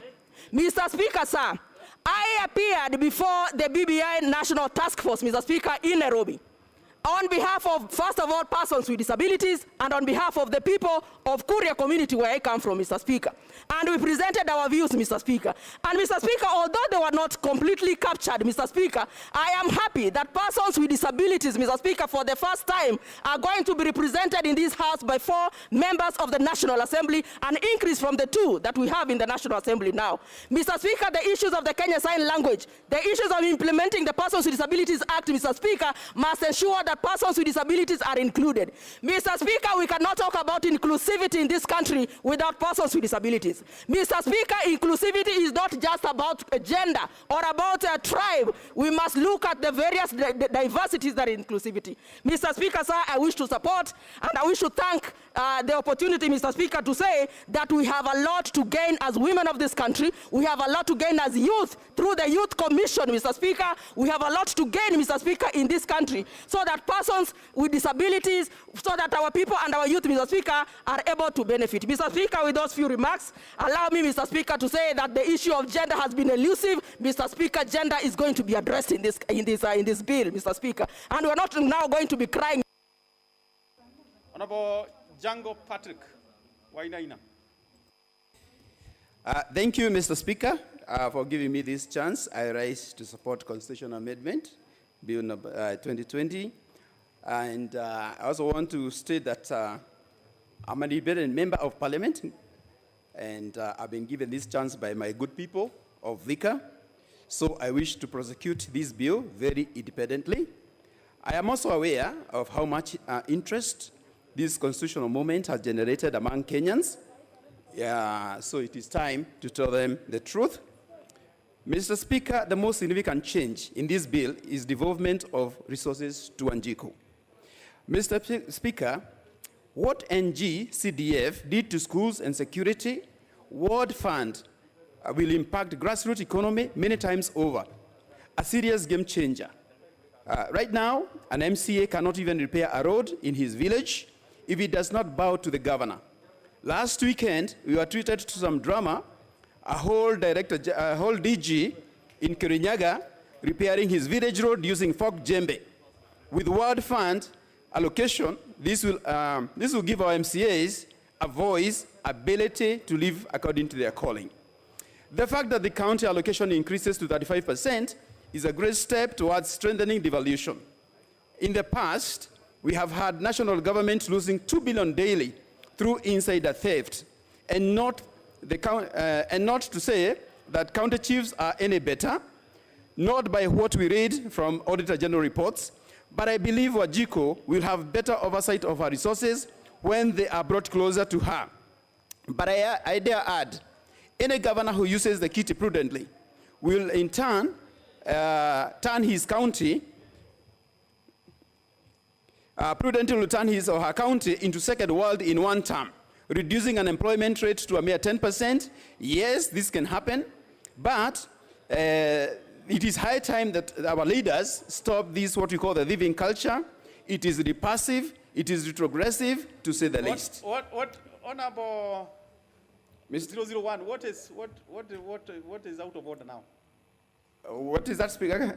Honorable Speaker. Honorable Django, please have your seat. Honorable Sankok, what is it? Honorable Speaker, according to our standing orders, we should be contributing without reading. Some of these notes will have been written by strangers out of this house. So, Honorable Speaker, you should be also... Who is reading? He is reading, Honorable Speaker, this. Honorable Wainaina. He's just reading directly. Yeah, Honorable Django, you can only refer the notes, not read word for word, but you are attributed to refer to your notes. Thank you, Mr. Speaker. I got my notes. I'm not reading my notes. I'm only referring to the points that I believe it is allowed to do that in this House. Mr. Speaker, Mr. Speaker, the additional extra constituencies that we are getting, I really want to say that this House has been misled by Honorable Duale, saying that we are going to, Kiambu County is going to have 13 extra constituencies, which is wrong. Kiambu County is getting only 6 extra constituencies, but I also want to say, by additional of these constituencies, the Vika constituency has a bursary kit of 25 million with 10,000 applications. With those applications, I'm only able to give my people only about 2,000 shillings. And I know in this House, there are some constituencies that are giving their students anywhere to the tune of 50,000 to 100,000 per student. So my question is, where is the fairness in all this? Mr. Speaker, I want to say that these constituencies that are being given the least amount of money are the constituencies that produce the biggest amount of taxes. So this is a cow that has been producing milk, but if we are not careful, one day it will produce water instead of milk. Mr. Speaker, sir, Let me say I'm very, very pretty excited because of the change that has come in the National Assembly, that members of National Assembly can become, can sit in the cabinet. And I want to pick an example and say that for the longest, this relationship between MPs and say the cabinet secretaries has really gone to the lowest level. And I'll give you an example. Even when a cabinet secretary is visiting my constituency in Thika, they make sure that they do not inform me for whatever reason. And I find that I take offense in this, in that when they come, I know one CS, I don't want to mention names, but this CS, he comes to my constituency, gives those instructions, do not let the member of parliament know. He comes to a school that I have used 4.5 million to develop, just to bring that a desk's worth of 60,000 shillings. And even then, it's a big shame indeed. And even then, when they bring these desks, he comes with fuel guzzlers that are costing this government 300,000 shillings. And then this CS has got the guts to tell my people, do not call your area MP. So I just read one mischief there. This person does not want to be oversighted by the area MP. And having these people sit in our house here, we can be able to ask the hard questions. We expect good answers. So I think this will be a very, very good change coming with this amendment. Mr. Speaker, I would just call that Madaro Dogo Dogo because it's not helping me, it's not helping him, it's not helping the people of Thika, it's not helping the Kenyans. Mr. Speaker, sir, I want to use these extra minutes that I have just to very quickly say that any document of this sort, it could be having very good things, it could be having some bad things. There are some things in BBI that I totally do not support. There are some things, the bloated parliament, I do not support. I also do not believe, I totally don't believe that we are going to have any cohesion at the top. All our communities, 42 of them, I don't think by appointing 3 people at the top, I don't see how it's going to bring peace. I don't see how it's going to support anybody here in terms of integration. So I still want to say that by and large, this document has hit 80% of our expectations. So I would really recommend that let us bring money down to Wanjiko. Mr. Speaker, sir, a very quick one before I want to use this final minute that I have to say that I would remind our government that COVID-19 is really hitting. We have not done much. I know countries like Israel, I know a country like Botswana, who are almost having herd immunity because they did the right thing. They talked to the pharmaceuticals, they've got the vaccinations. So what I would want to ask my government, let us think out of the box.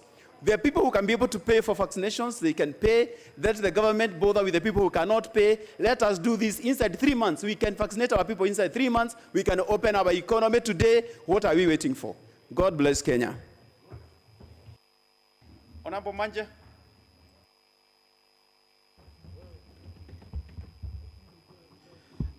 Thank you, Mr. Speaker, for giving this chance to support this amendment. So I want to say from the word go that I support this constitutional amendment 2020 and say it brings us to what we are supposed to be doing as Kenyans. We should make sure that we make Kenyans live together. By the introduction of these ethos in our constitution, I think it is like reminding ourselves what we are supposed to do as a country to live together. Mr. Speaker, I feel as Kenyans we should share our resources together equitably. We should feel together as Kenyans, just like the way our forefathers sat together and created a country called Kenya. We should make sure that it works using whichever method. And I think this idea of trying to change in the Constitution, I think, is the right way to go. Mr. Speaker, also, we should make sure that we pay taxes together as Kenyans, not some people paying and others enjoying. And that's why I think the introduction of Clause 18A to remind us our responsibility is coming in handy at this particular point. Mr. Speaker, also, we should respect the rule of law together if we want to make a nation that we are proud of. Then we have to make sure that we grow together as a country and also celebrate together. In saying, this article, clause 11A, I think is very appropriate on economy and shared prosperity, that tries to make sure that the economy of this country is properly anchored, and also what is realized is properly distributed. Mr. Speaker, sir, I want also to comment on the amendment of Article 89A, where the number of constituencies are added from 290 to 360. I think I support this point because of, I think, 3-4 issues. One, there will be that equitable representation of Kenyans in various areas. I think the formula that was used, and it was explained in the House, the drafters took the population of the country, 47.6 million, divided by 360 to get approximately 133,000 per every constituency. And those who are talking of the were not added constituency here and there, they should use that formula and check whether it is working. Because I have tried it in our county, in other several counties, and I've realized if you divide the number of population and you divide by 360, you'll find roughly the constituencies will have about equal representation in this country. This is a very scientific way, which I think will solve the problem of getting constituencies along political idea, the way we have been doing in this particular country. Mr. Speaker, also, it will enable us to equitably distribute resources, for example, through CDF and World Fund, if representation is okay. Where I think I differ on that one is where we don't know why we do, for example, census in this country when it comes to movement of constituencies. I tend to think one of the objectives of census, like the census that we had in 2019, is to assess the spatial distribution of Kenyans. And you'll find that it also captures the urbanization, how people migrate from the rural areas to the urban areas. And I tend to think in this particular constituency, we could not have protected some constituencies. I know there's about 12 counties that have constituencies that were protected, like Taita Taveta, Lamu, Nyeri, etc. I tend to think while we are adding constituencies, we should rule some counties should be losing constituencies. We should have a fixed number, and this number should now be 360, which should be our electoral numbers in this particular country.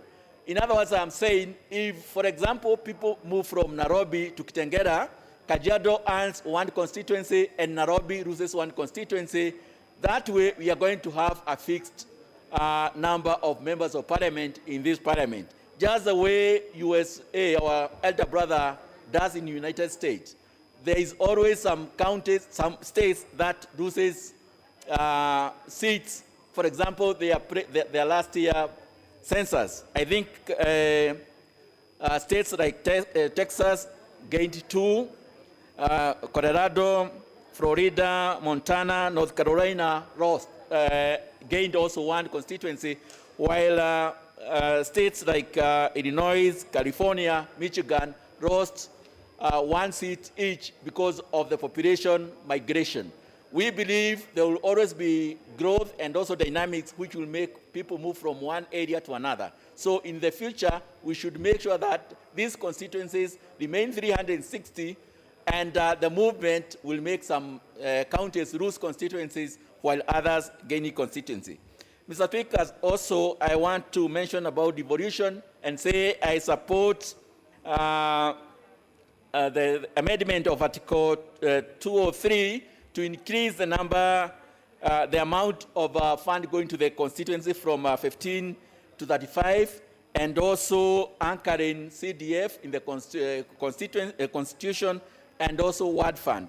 By doing that, I think it will enable us have resources on the ground. And also the use of formula, making sure that all Kenyans, wherever they are, no Kenyan will get more than 3 times another Kenyan in another county. So that is a support that I want to say, and also say we have a country that we have to make sure that we develop, and let us join as Kenyans to support this document so that we can have a good country. I support the document. Honorable Getawa Irimo. Honorable Jango, you must give space to Honorable Wairimu to contribute. Don't over-engage her on that conversation. Thank you, Honorable Speaker, for giving me this opportunity to air my views on 2020 Constitutional Amendment Bill. On the onset, Honorable Speaker, I oppose this bill with reasons. Number one, although we were told that this bill is a popular initiative, my people in Nyandarua were not involved whatsoever, and they have not even seen the whole document up to now. So there is no way we can support something that we have not seen. Number two,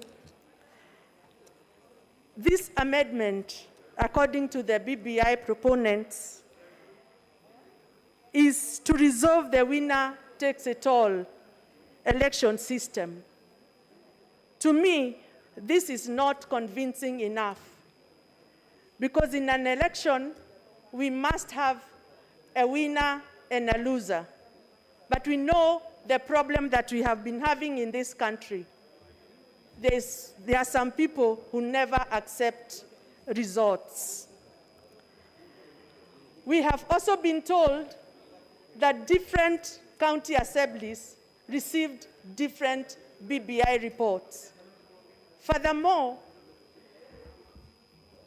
the report that was sent to the Senate and the one that we have here is also different. And my question is, what document are we going to take to Wajiko for referendum? That's a question that I have. Honorable Speaker, politics is local. For me, in Nyandarua, we have nothing to celebrate in this BBI. We've been told that members were consulted in creation of constituencies. We were never consulted. And let me tell you, for the people of Nyandarua to listen to what BBI has, we demand for a constituency. That is why I cannot support this bill. I have a problem with that. My other issue is moving the county MPs from the National Assembly to the Senate. Our position has a social responsibility that has a kitty. If we are moved to the Senate, the responsibilities differ. So that means there will be no one to look at the less vulnerables in this country.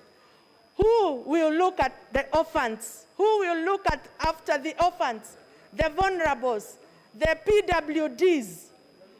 This is the responsibility of the women representatives. For me, I can never support something that is removing me from this position. Honorable Speaker, my other concern is that when this country, we are in crisis in this country. We have a pandemic in this country. And we have chosen to give a deaf ear to the suffering of the Kenyans and instead concentrate on issues that can wait until the pandemic is behind us. Honorable Speaker, the third wave in this pandemic is so fierce that we are looking at our people so helplessly. People are dying. Our hospitals are full. And here we are talking about constitutional change. I am so sure that we can stop this business and think about the welfare of our people. I'm sure we will have tomorrow to discuss BBI constitutional amendment. In addition, the government promised that we will have vaccines accessible to all Kenyans. Up to now, we don't have vaccines. We want to see booths distributed all over Kenya where people can walk in and get vaccinated. Honorable Speaker, the schools are opening next week.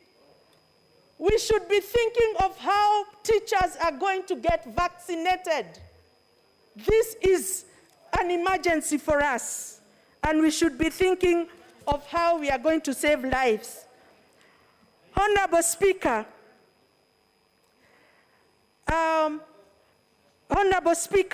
in today's paper, I was shocked to see that the CS Finance is planning to add 16% to bread.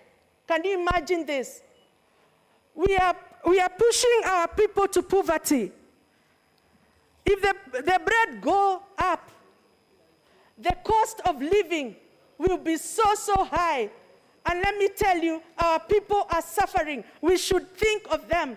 In addition, the president said that all pending bills should be paid to all the suppliers and contractors. Up to now, 7 years down the line, they have not been paid. Some have died.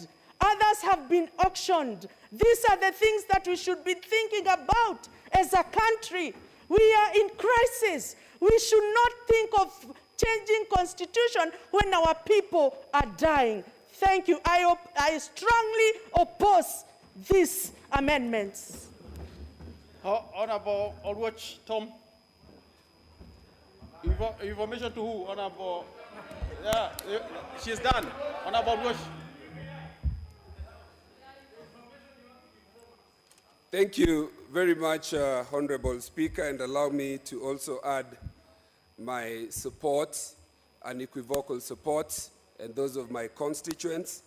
And let me begin by saying, this Honorable Speaker, that sometimes we do not appreciate the magnitude of the handshake and the weight of it at the steps of Harambee House on the 3rd of March 2 years ago. There are those who have said that this is not a popular initiative, it is an initiative by two people. Honorable Speaker, when that handshake was made at the steps of Harambee House, on one side of the hand was some 6+ million votes of President Uhuru Muigai Kenyatta.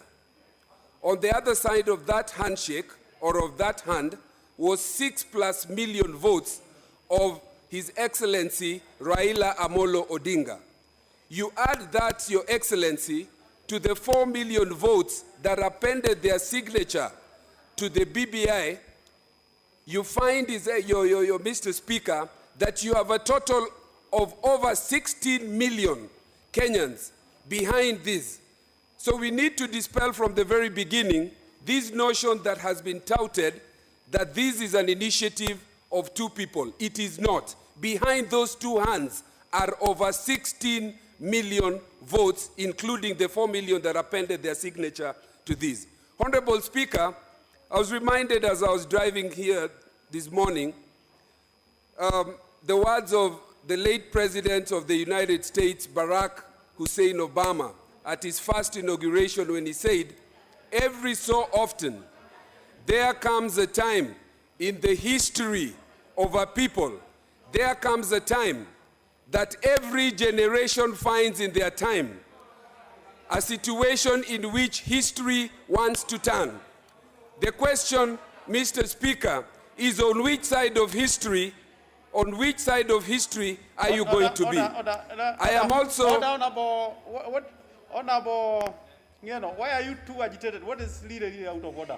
No, the late president. I'm shocked, Mr. Speaker, when somebody states that the late President of the United States of America, Mr. Obama is still alive. I wish he expunged from the Hansard and apologize to the family of Obama. That must have been a grave. I didn't hear that, but if he did, then that I'm sure is an oversight. I'm sure he can clarify and correct that. Thank you, Honorable Speaker, and the honorable members' correction is accepted. The words intended was former President of the United States, and the former President, allow me to rephrase again, said that every so often there comes a time in the generation of our people, that moment when history wants to turn. And he posed that question, which then I pose to us today as Parliament and as a nation, that on which side of history do you want to be? Mr. President, as I spoke of the more than 16 million people that are behind this handshake, I want to offer, Mr. Speaker, a right of reply on behalf of myself and these many people to a few misconceptions that have been peddled. One of them by Honorable Duale, the Member of Parliament for Garissa. Mr. Speaker, let us remind ourselves that there are people who oppose this constitution, the very constitution that was the reason why one person was the very first majority leader post-2010. The very same constitution that was opposed by the people who then became the very first beneficiary of the office of the Deputy President. Mr. Speaker, I was very surprised and dutifully informed by the Honorable Millie Odhiambo, who sat in the committee then that was looking at that constitution, that the reason that we did not have 40% to counties, a minimum was 40%, was because the team led by the Deputy President then refused and said that we must have a minimum of 15%. So when today we speak about bottoms-up approach, what bottoms-up approach when 15% that was intended to be 40% was by that very same Deputy President? Mr. Speaker, it is important that we ask ourselves on which side of history we want to be when it turns. And we know on which side of history the naysayers were. They refused to allow us to have 40%.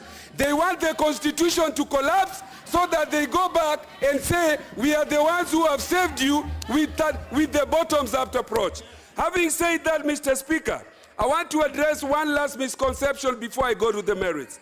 There are those who have said, Mr. Speaker, that there is no necessity to amend the Constitution to put in place some of the things that have been put here.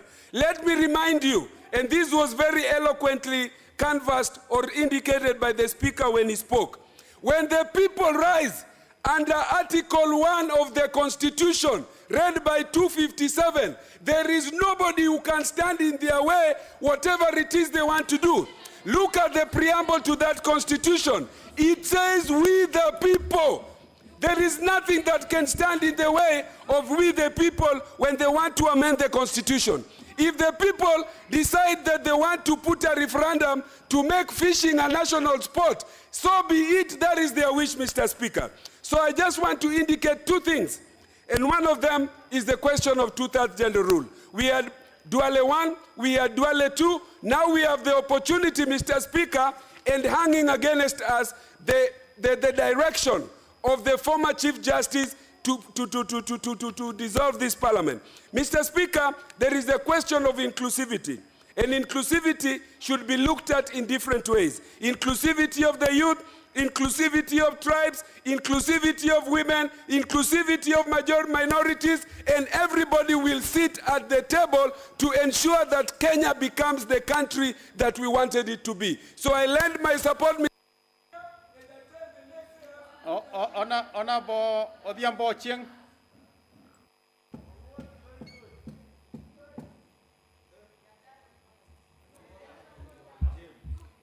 Mr. Speaker, sir, thank you for granting me this opportunity to contribute to this debate on this historic bill.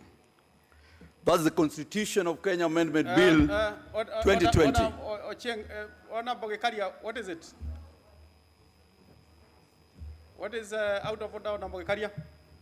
Honorable Speaker, I want your guidance. Honorable Speaker, I was here at 8. And let me finish, Honorable Speaker. I was here at 8. And when I put my card, unfortunately, when Wanga wanted to speak, they gave her my mic.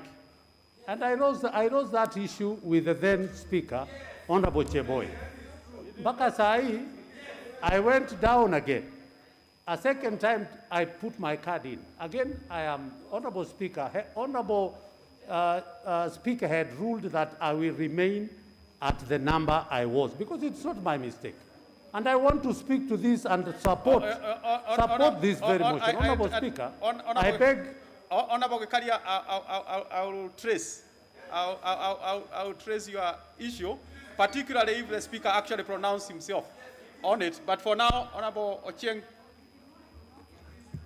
Mr. Speaker, for that small interlude, Mr. Speaker, before I make my contribution to this bill, I wish to register special accolades to His Excellency President Uhuru Muigai Kenyatta and the Right Honorable Raila Amolo Odinga for placing our country on the pedestal of reconciliation and for forging a path of ethnic cohesion and national unity. Mr. Speaker, sir, these two Kenyans placed Kenya first. Mr. Speaker, let me thank you also for offering, the substantive Speaker offered a legal and procedural guidance to the House on the manner in which the bill would be considered. I also wish to thank the Joint Senate, JLAC, for its comprehensive reports that has highlighted a majority of pertinent issues arising from the BBI. Mr. Speaker, having said that, let me delve on the fundamental reasons as to why I and the people of Game support this bill. This bill takes a great step in addressing the underlying problems that have caused division in this republic. That is the issues of divisive elections and promotion of gender equity in governance, strengthening the structure of devolution and increasing resource allocation to our counties. Mr. Speaker, I wish to remind the members of this House that this bill before us is won by popular initiative, and therefore it's a very special amendment. Mr. Speaker, if you want to know the weight and latitude that has been placed upon this bill, we need to look at the provisions of Article 257, Clause 10. It states as follows, Mr. Speaker, sir. If either House or Parliament fails to pass this bill, the bill relates to a matter mentioned in 255(1), the proposed amendment shall be submitted to the people in referendum. What it says is, whether this House supports or opposes this bill, whether Senate supports or opposes this bill will get to the people of the Republic of Kenya. And it's up to the people of the Republic of Kenya to say yes or no in the forthcoming referendum. Mr. Speaker, this House does not have to become a House that acts in futility by opposing an amendment which the people themselves proposed and which will no doubt be passed at the referendum vote. I am aware, I've listened to many of my colleagues that are opposing this bill, and I want to tell them as I speak, many of them opposing this bill will be the beneficiaries in 2022 when the elections are called.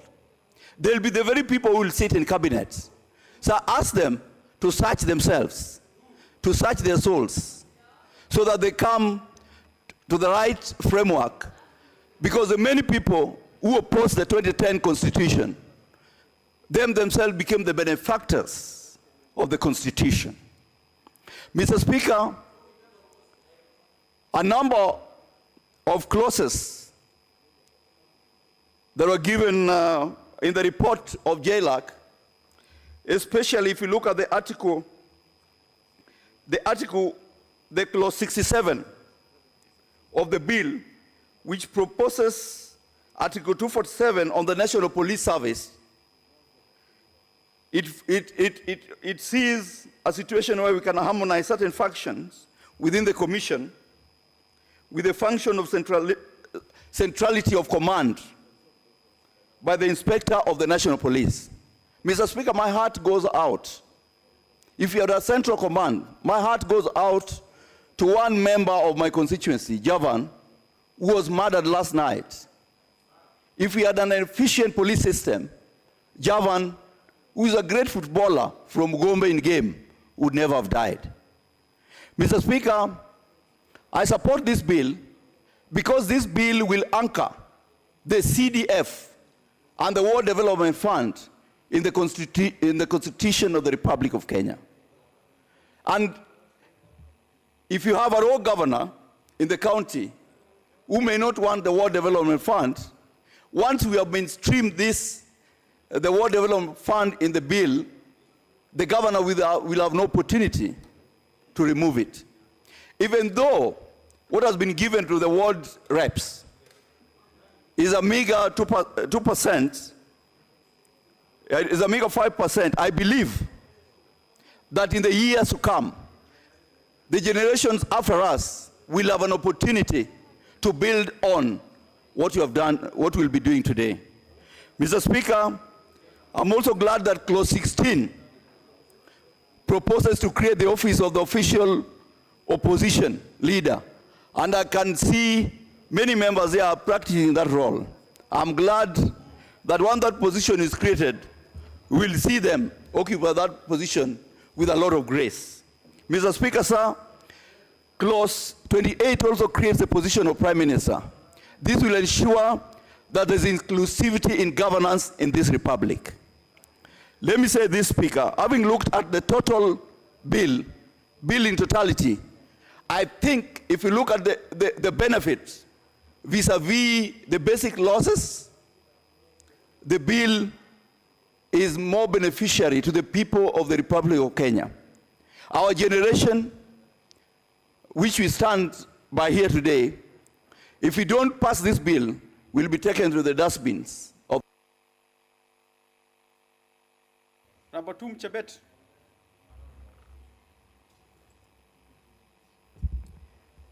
Honorable Speaker, I stand to speak to this PPI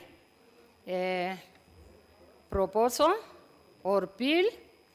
Honorable Speaker, before I add my voice, I just want to say the Deputy President is not an equation in PPI. We are not discussing the Constitution of 2010. We are discussing the Constitution of 2020 or 2021 or so. Honorable Speaker, there are some areas I support in PPI. We know the youth have been given 2 positions, 1 female, 1 male. We know PWDs, whom we serve as women reps, have been given 4 positions, 2 male and 2 female.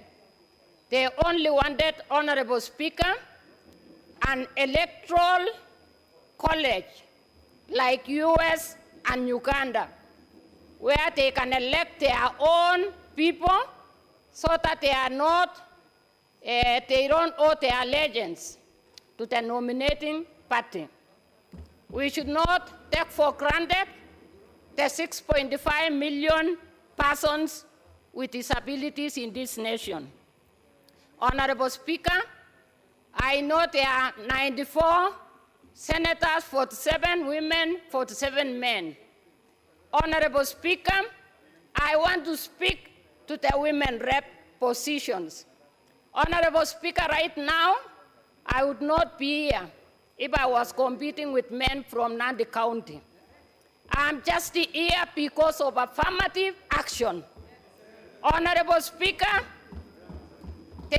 we are given 2 billion per year. And the 2 billion we take care of PWDs, persons with disabilities, women, and youth. Honorable Speaker, in Nandi County, I purchased 225 tents on hire, for hire.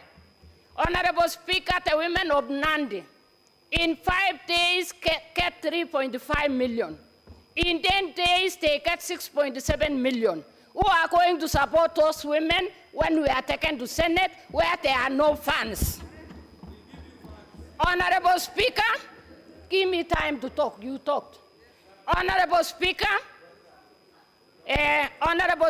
we have been giving women cooking gases, makers. Honorable Speaker, we are cutting the environment of this country because of global warming. The women right now have less to do because we do affirmative work. I know, like me, I kept 200. I know she kept 300. Honorable Lima, who is nominated, kept 300. Honorable Speaker, global warming will not be an issue if the women reps are left here. Honorable Speaker, on the issue of cabinet ministers, the PPI says it may. The president may appoint cabinet ministers from here. May. So that will be taken to Senate. If we are in Senate and we want to be cabinet ministers, how are we going to earn as a cabinet minister? Honorable Speaker, I want to speak to the issue of youth. Honorable Speaker, PBI is saying prompt payment of money owed to the youth, 60 days. Honorable Speaker, there are quite a number of youth right now. They are owing banks billions. Some of people's children are lost because they cannot meet the obligations of the banks. Honorable Speaker, this should be done by the Cabinet Secretary right now so that our children are not lost. Honorable Speaker, they have done things for the government. They have done the roads. They have done quite a number of things in the counties, but they have not been paid. Honorable Speaker, we need something to be done to those youths of our country. Honorable Speaker, lastly, the 70% to be nominated constituencies, 70 constituencies. My submission and my prayer, let these 70 go to the women of Kenya, because we are not able to come 60 of us here. If by God's grace, we come 60 next year, 2022, it will be 16%. And the Constitution says not more than 2/3. 120 women are required to be here so that they meet the 2/3 threshold. Honorable Speaker, my prayer is the 70% should be meant for women. So 70% meant for constituencies should go for women. Why? We are going to go to courts because women cannot be 120. We cannot come 120. We don't have the resources to fight with these men. So, Honorable Speaker, I'm just saying I cannot sacrifice my job. I cannot sacrifice my seat and the seat of women of Kenya. Thank you. Honorable Chebet, which men are you fighting with? There isn't. Honorable Kingara.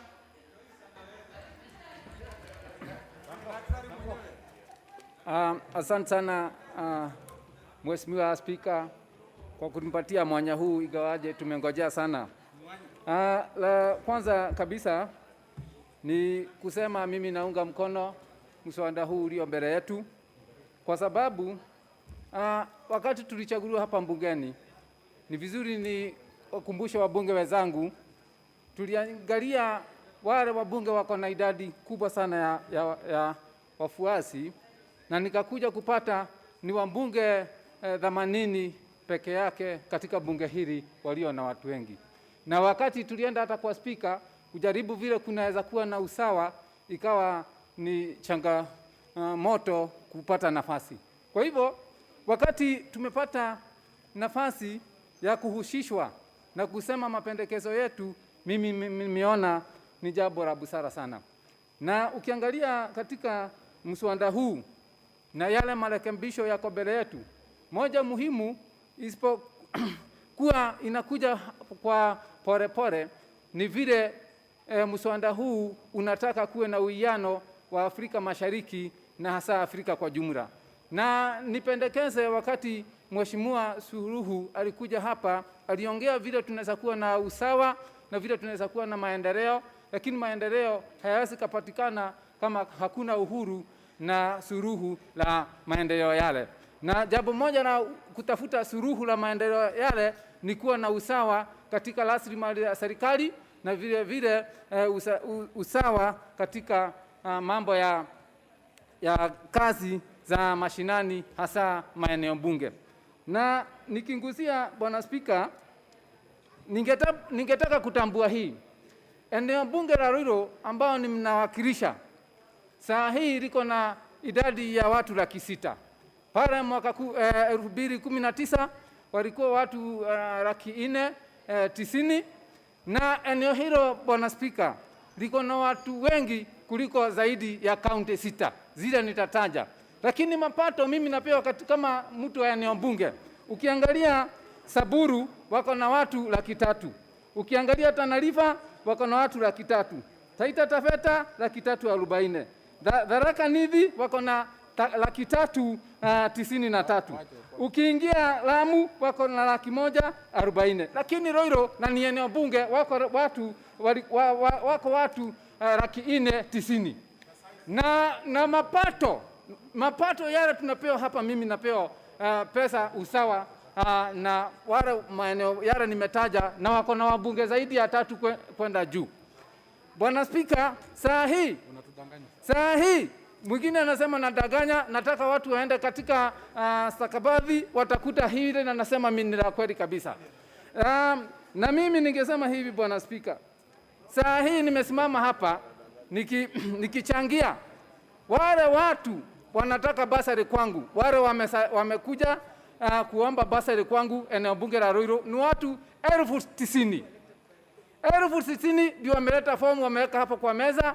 Zile pesa niko nazo ni milioni 30 peke yake, ukigawa kila mtu apate 100,000 peke yake. Bwana Spika, mimi naakilisha nani? Usawa uko wapi wa rasilimali ya serikali? Kwa hivyo ombi langu ni hata watu wengine wakumbuke watu kama sisi King'ara tunakaaje kule na hawa watu. Na haitawezekana kuwa na maendeleo mwafaka katika eneo bunge la Ruiru na maeneo mengine yaliyo na watu wengi kama hakuna usawa wa rasilimali ya serikali. Bwana Spika, lingine ningegusia huenda likaleta maendeleo mema ni kama mawaziri watatoka katika bunge. Mawaziri wakitoka katika bunge, pesa ya serikali itakuwa haiendi sana, kwa sababu wengi watakuwa wamechaguliwa kutoka bunge. Lakini changamoto ni vile imeandikwa pale ati labda wanaweza. Ningeomba kama ilingekuwa lazima watoke katika bunge. Ikiwa hivyo, ingekuwa hata ile uoga haingekuwa na sisi. Lingine ningegusia, Bwana Spika, hata nikiongea wa ule usawa wa IEBC, ukiangalia katika utaratibu na pendekezo la ABC, mbunge mmoja anatakiwa kusimamia watu 1,033. Kwa hivyo wakati nimepata suluhu ya kugawa Ruiru na vipande kama 3, ndio mimi niwache kuwakilisha watu 600,000, niwakilishe watu 1,100 labda na 60, ingekuwa ni sawa, Bwana Spika. Kwa hivyo mimi sioni kwa nini watu haoni haja ya kuunga mkono mswada huu. Vile vile, Bwana Spika, ukiangalia kama sasa watu wako wengi namna ile na rasilimali ni kidogo, mahospitali nakuwa ni duni, mashule ni duni, hata usalama katika eneo lile ni duni, pesa za barabara Bwana Spika ni duni, na halafu tunalalamika na sisi ndio tumekataa kuweka mikakati mwafaka yale yataweza kuleta uwiano katika maendeleo ya eneo. Bwana Spika, inaweza kuwa labda wawili watatu walisema jambo la kusita, jambo la kuumiza, lakini tuangalie mbali tuone ni wapi mwananchi atapata haki yake. Bwana Spika, katika utaratibu ule kuna jambo lingine la maana sana, kule kwa kupeleka pesa zaidi katika serikali zetu gatuzi. Na kama pesa itaenda mashinani, Bwana Spika, yale nimesema yataambatana na maendeleo na rasilimali itafikia mwanakenya wote, na usawa na uwiano utapatikana katika maendeleo. Na vile vile kuna pale kumenguziwa kuangalia maneno ya jinsia ambao akina mama wetu hawata. What is out of order? They are wasting time.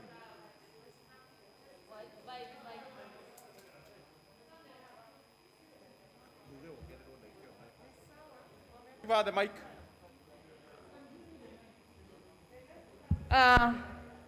Thank you, Mr. Speaker, but I was kindly requesting the consultation. It was too loud here. Thank you. Yes, especially you want to listen? Honorable, the two, Honorable Rosa and Honorable Member for Migori. Now, Honorable Kingara, please proceed. Bwana Spika, kwa unyenyekevu muda umekuliwa kidogo, tafadhali dakika 2 ndiweza kutamatisha. Now you have a remainder of 1 minute. Kabla sijatamatisha Bwana Spika, na asante sana, niseme mambo ya jinsia ni ya maana sana. Na wakati kutakuwa na usawa katika utekelezaji wa mambo hasa ya kiserikali, hilo mimi naunga mkono. Kwa hivyo katiba hii wakati imesema tukumbuke akina mama wetu au jinsia hiyo, mimi naunga mkono hayo, na hayo ni maneno yataleta maendeleo. Bwana Spika, hata kama katiba huenda isiwe 100%, kama imefika 90% au 70%, kwa nini tusiunge mkono? Mimi naunga mkono. Asante Bwana Spika.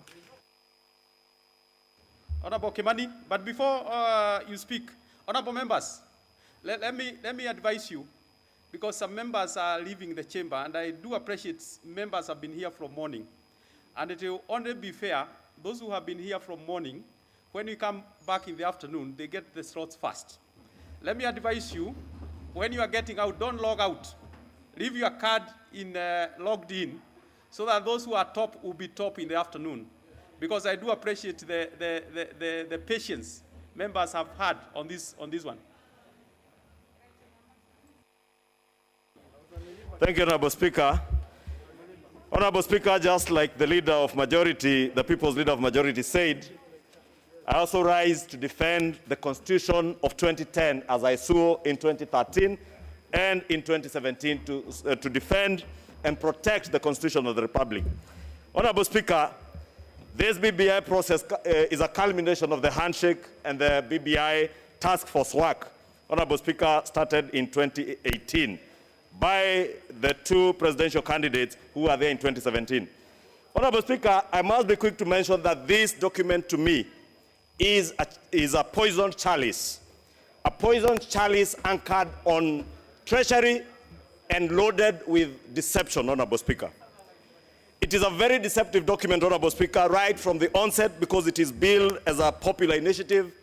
And in the strict definition of what is a popular initiative, Honorable Speaker, it depicts that it is people-led, it is a process done by the people, for the people, in the interest and for the benefit of the people.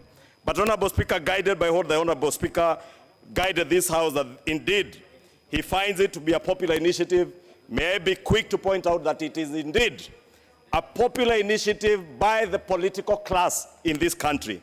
It is a popular initiative by the political class for the benefit and for the interest of only the political class. Honorable Speaker, in defense of the 2010 Constitution, this document closed back on the gains that we enacted with the 2010 Constitution. From a point where, Honorable Speaker, that members in this House and this Assembly can vet cabinet secretaries, we are now clawing back on those powers and taking the powers away from ourselves to give unfettered powers to the President to appoint cabinet secretaries and principal secretaries without vetting.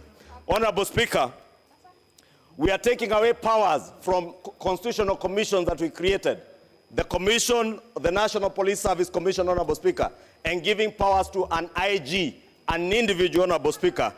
No wonder, Honorable Speaker, there is already steps to abuse powers by the IG and officers under his watch. Honorable Speaker, we are taking powers from the Judicial Service Commission, Honorable Speaker, and giving these powers to an ombudsman.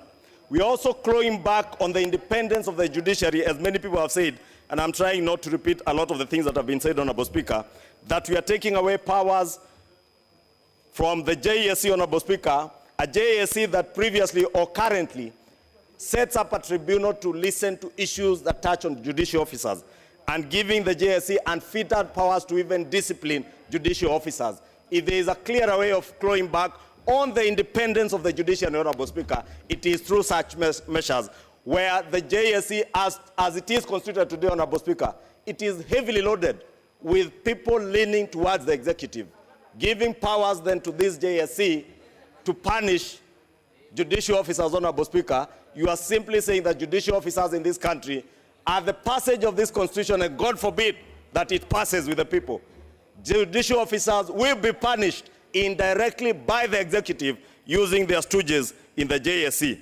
Honorable Speaker, why I say this document is loaded with deception, Honorable Speaker. Look at what we are promising our youth. Not just youth commissions, that we will waive, BBI will waive taxes to our youth. I want to speak to the Kenyan youth today, Honorable Speaker. I wonder how many Kenyan youth, the ordinary Kenyan Wanjiko, the ordinary Kenyan hustler youth, have companies that will benefit from the tax waivers. If we intend to waive taxes to our youth, we only need to do it next week or the week after with the finance bill before this House. I want to tell the Kenyan youth, the deception that we will be confronted with is that we will tell you we will waive taxes for your companies.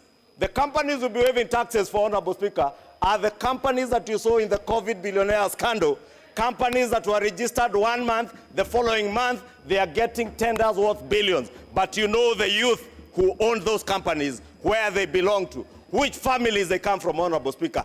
Those are the ones you create tax incentives for. If we want to give our youth tax waivers, let us do it next week with the finance bill. But the truth is that we will be loading our Kenyan youth, their mothers, their fathers, their children, their grandfathers and grandmothers with heavy taxes with the finance bill that is coming before this House. That will be the truth, not the deception that is in BBI. We are deceiving Kenyans, Honorable Speaker, that we can only delimit constituencies by amending this constitution. Whereas we know clearly we can delimit constituencies through IBC without amending a single article of this constitution, Honorable Speaker. The Holy Book, in the book of Mark, chapter 8, verse 6, verse 36, Honorable Speaker, asks me, what shall you profit from if you gain the whole world and lose your soul? I sit here and I stand here as a member of parliament coming from Kiambu that is benefiting from 6 constituencies under this amendment. But asking myself, what shall I profit with if I lose the soul and heart of the country, our unity, because Kiambu is getting 6 constituencies, or because my neighbors Nairobi are getting so many constituencies? We will lose the soul of this country, which is our unity, Honorable Speaker, because of the deception that is in this bill. Honorable Speaker, we are deceiving ourselves and deceiving the country. That is only through BBI that Honorable Kingara from Ruiru here will be able to get additional money at his constituency level. Honorable Speaker, it is common sense, it is simple standard 1 arithmetics that if the base of our CDF is not changing, Honorable Speaker, with 36 billion divided by 290 constituencies, if you divide by 360 constituencies, the base goes lower, you get less money. Honorable Kingara will give less money to his people in Ruiru, and so will you in your constituency. The deception in this document, Honorable Speaker, I can only ask the people of Kenya. You may not have the guns, you may not have the bullets to stop these people from further enslaving you, but you have your ballots. Stop them at the ballot. Here we will be bought, we will be bribed, They will intimidate, they will coerce. Let them not coerce and intimidate you at the ballot, the people of Kenya. Rescue yourselves, stop them from further enslaving you. Honorable Buyu. And Honorable Kalia, have noted your issue. Honorable Kalia, have noted your issue. We now have Honorable Akinyi.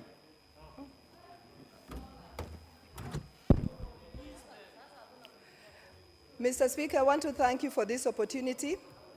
And from the onset, I'd like to say that I fully support the Constitutional Amendment Bill of 2020. Mr. Speaker, I stand here as the woman representative of Kisumu County, one of the areas of this country that was highest hit or bore the biggest brunt of any election violence. Mr. Speaker, it is in Kisumu County where we had young people lose their lives senselessly. Mr. Speaker, Kisumu County bears the brunt of having children being killed, innocent children killed, while their mothers are holding them. Mr. Speaker, I speak to the baby, the child, baby Pendo, who was senselessly killed while the mother was holding her just because of election violence. Mr. Speaker, I also stand to speak as a woman, because during election violence, it is the women who also bear the brunt of the violence during elections. Mr. Speaker, we've heard of women being physically abused during election violence. We've heard of women being raped. Mr. Speaker, we have women who've had to bury their loved ones, their loved children, because they've been senselessly killed. So as I stand here today, Mr. Speaker, I speak for my constituents and I speak for the women folk at large. Mr. Speaker, my mind goes back to the words of the majority leader when he presented the bill to the House. Mr. Speaker, the majority leader said that when you think of BBI, think of peace, think of unity, think of security. And given those three adjectives, Mr. Speaker, I fully support BBI, considering that what Kisumu County is looking for is unity, is peace, is security, so that never again will we have to lose lives. Mr. Speaker, unmet expectations, heightened by the policy or our election policy, where the winner takes it all, is what creates violence after every election. Mr. Speaker, we clearly saw after 2013 election, where 2 regions stood to be eating meat, as 42 other regions or other tribes watched them in hunger. Mr. Speaker, this is what BBI is trying to solve. BBI is bringing in inclusivity through the expanded executive, so that we don't have only 2 tribes eating, as 42 tribes are hungry and watching and drooling. This is being cured by BBI. Honorable Speaker, what BBI seeks to do is to encourage that more regions will be included in the expanded executive. Because when more regions are included, Mr. Speaker, more regions get ownership of the governance of this country. And as such, we will not have a situation where some people are eating as others are drooling over their meat. Mr. Speaker, I know that people have said, or some people have actually come up to say, that when we are creating jobs through expanded executive. Mr. Speaker, I dare say that the people who are going to occupy those positions are people who will have already been elected and will be members of this House. So what will be enhanced is extra responsibility and not new people occupying new positions. Honorable Speaker, my mind goes back to the words of President Obama, the former president of USA, when he last visited Kenya. Mr. Speaker, he actually quipped that you cannot have a good governance, or you cannot have a country where only half of the players are participating. Honorable Speaker, we know that in this country, women make up 52% of our Kenyan population. But we know that in most of the political leadership or decision-making positions, women have been left behind. And BBI comes to solve this issue. Honorable Speaker, BBI creates Order, Honorable Akinyi. I'm afraid it is 2 p.m. Now, you have a remainder of your 2.5 minutes when this resumes this afternoon. Honorable members, I do really appreciate that members have been seated here from morning. I urge you to please leave your card logged in so that those who are top remains top in the afternoon. And then I would direct the sergeant at arms to make sure the cards remain as they are so that then in the afternoon we are fair to members. Honorable Speaker, thank you. Honorable members, the time being 2 p.m. This House stands adjourned until today, Thursday, 6th May 2021 at 2:30 p.m.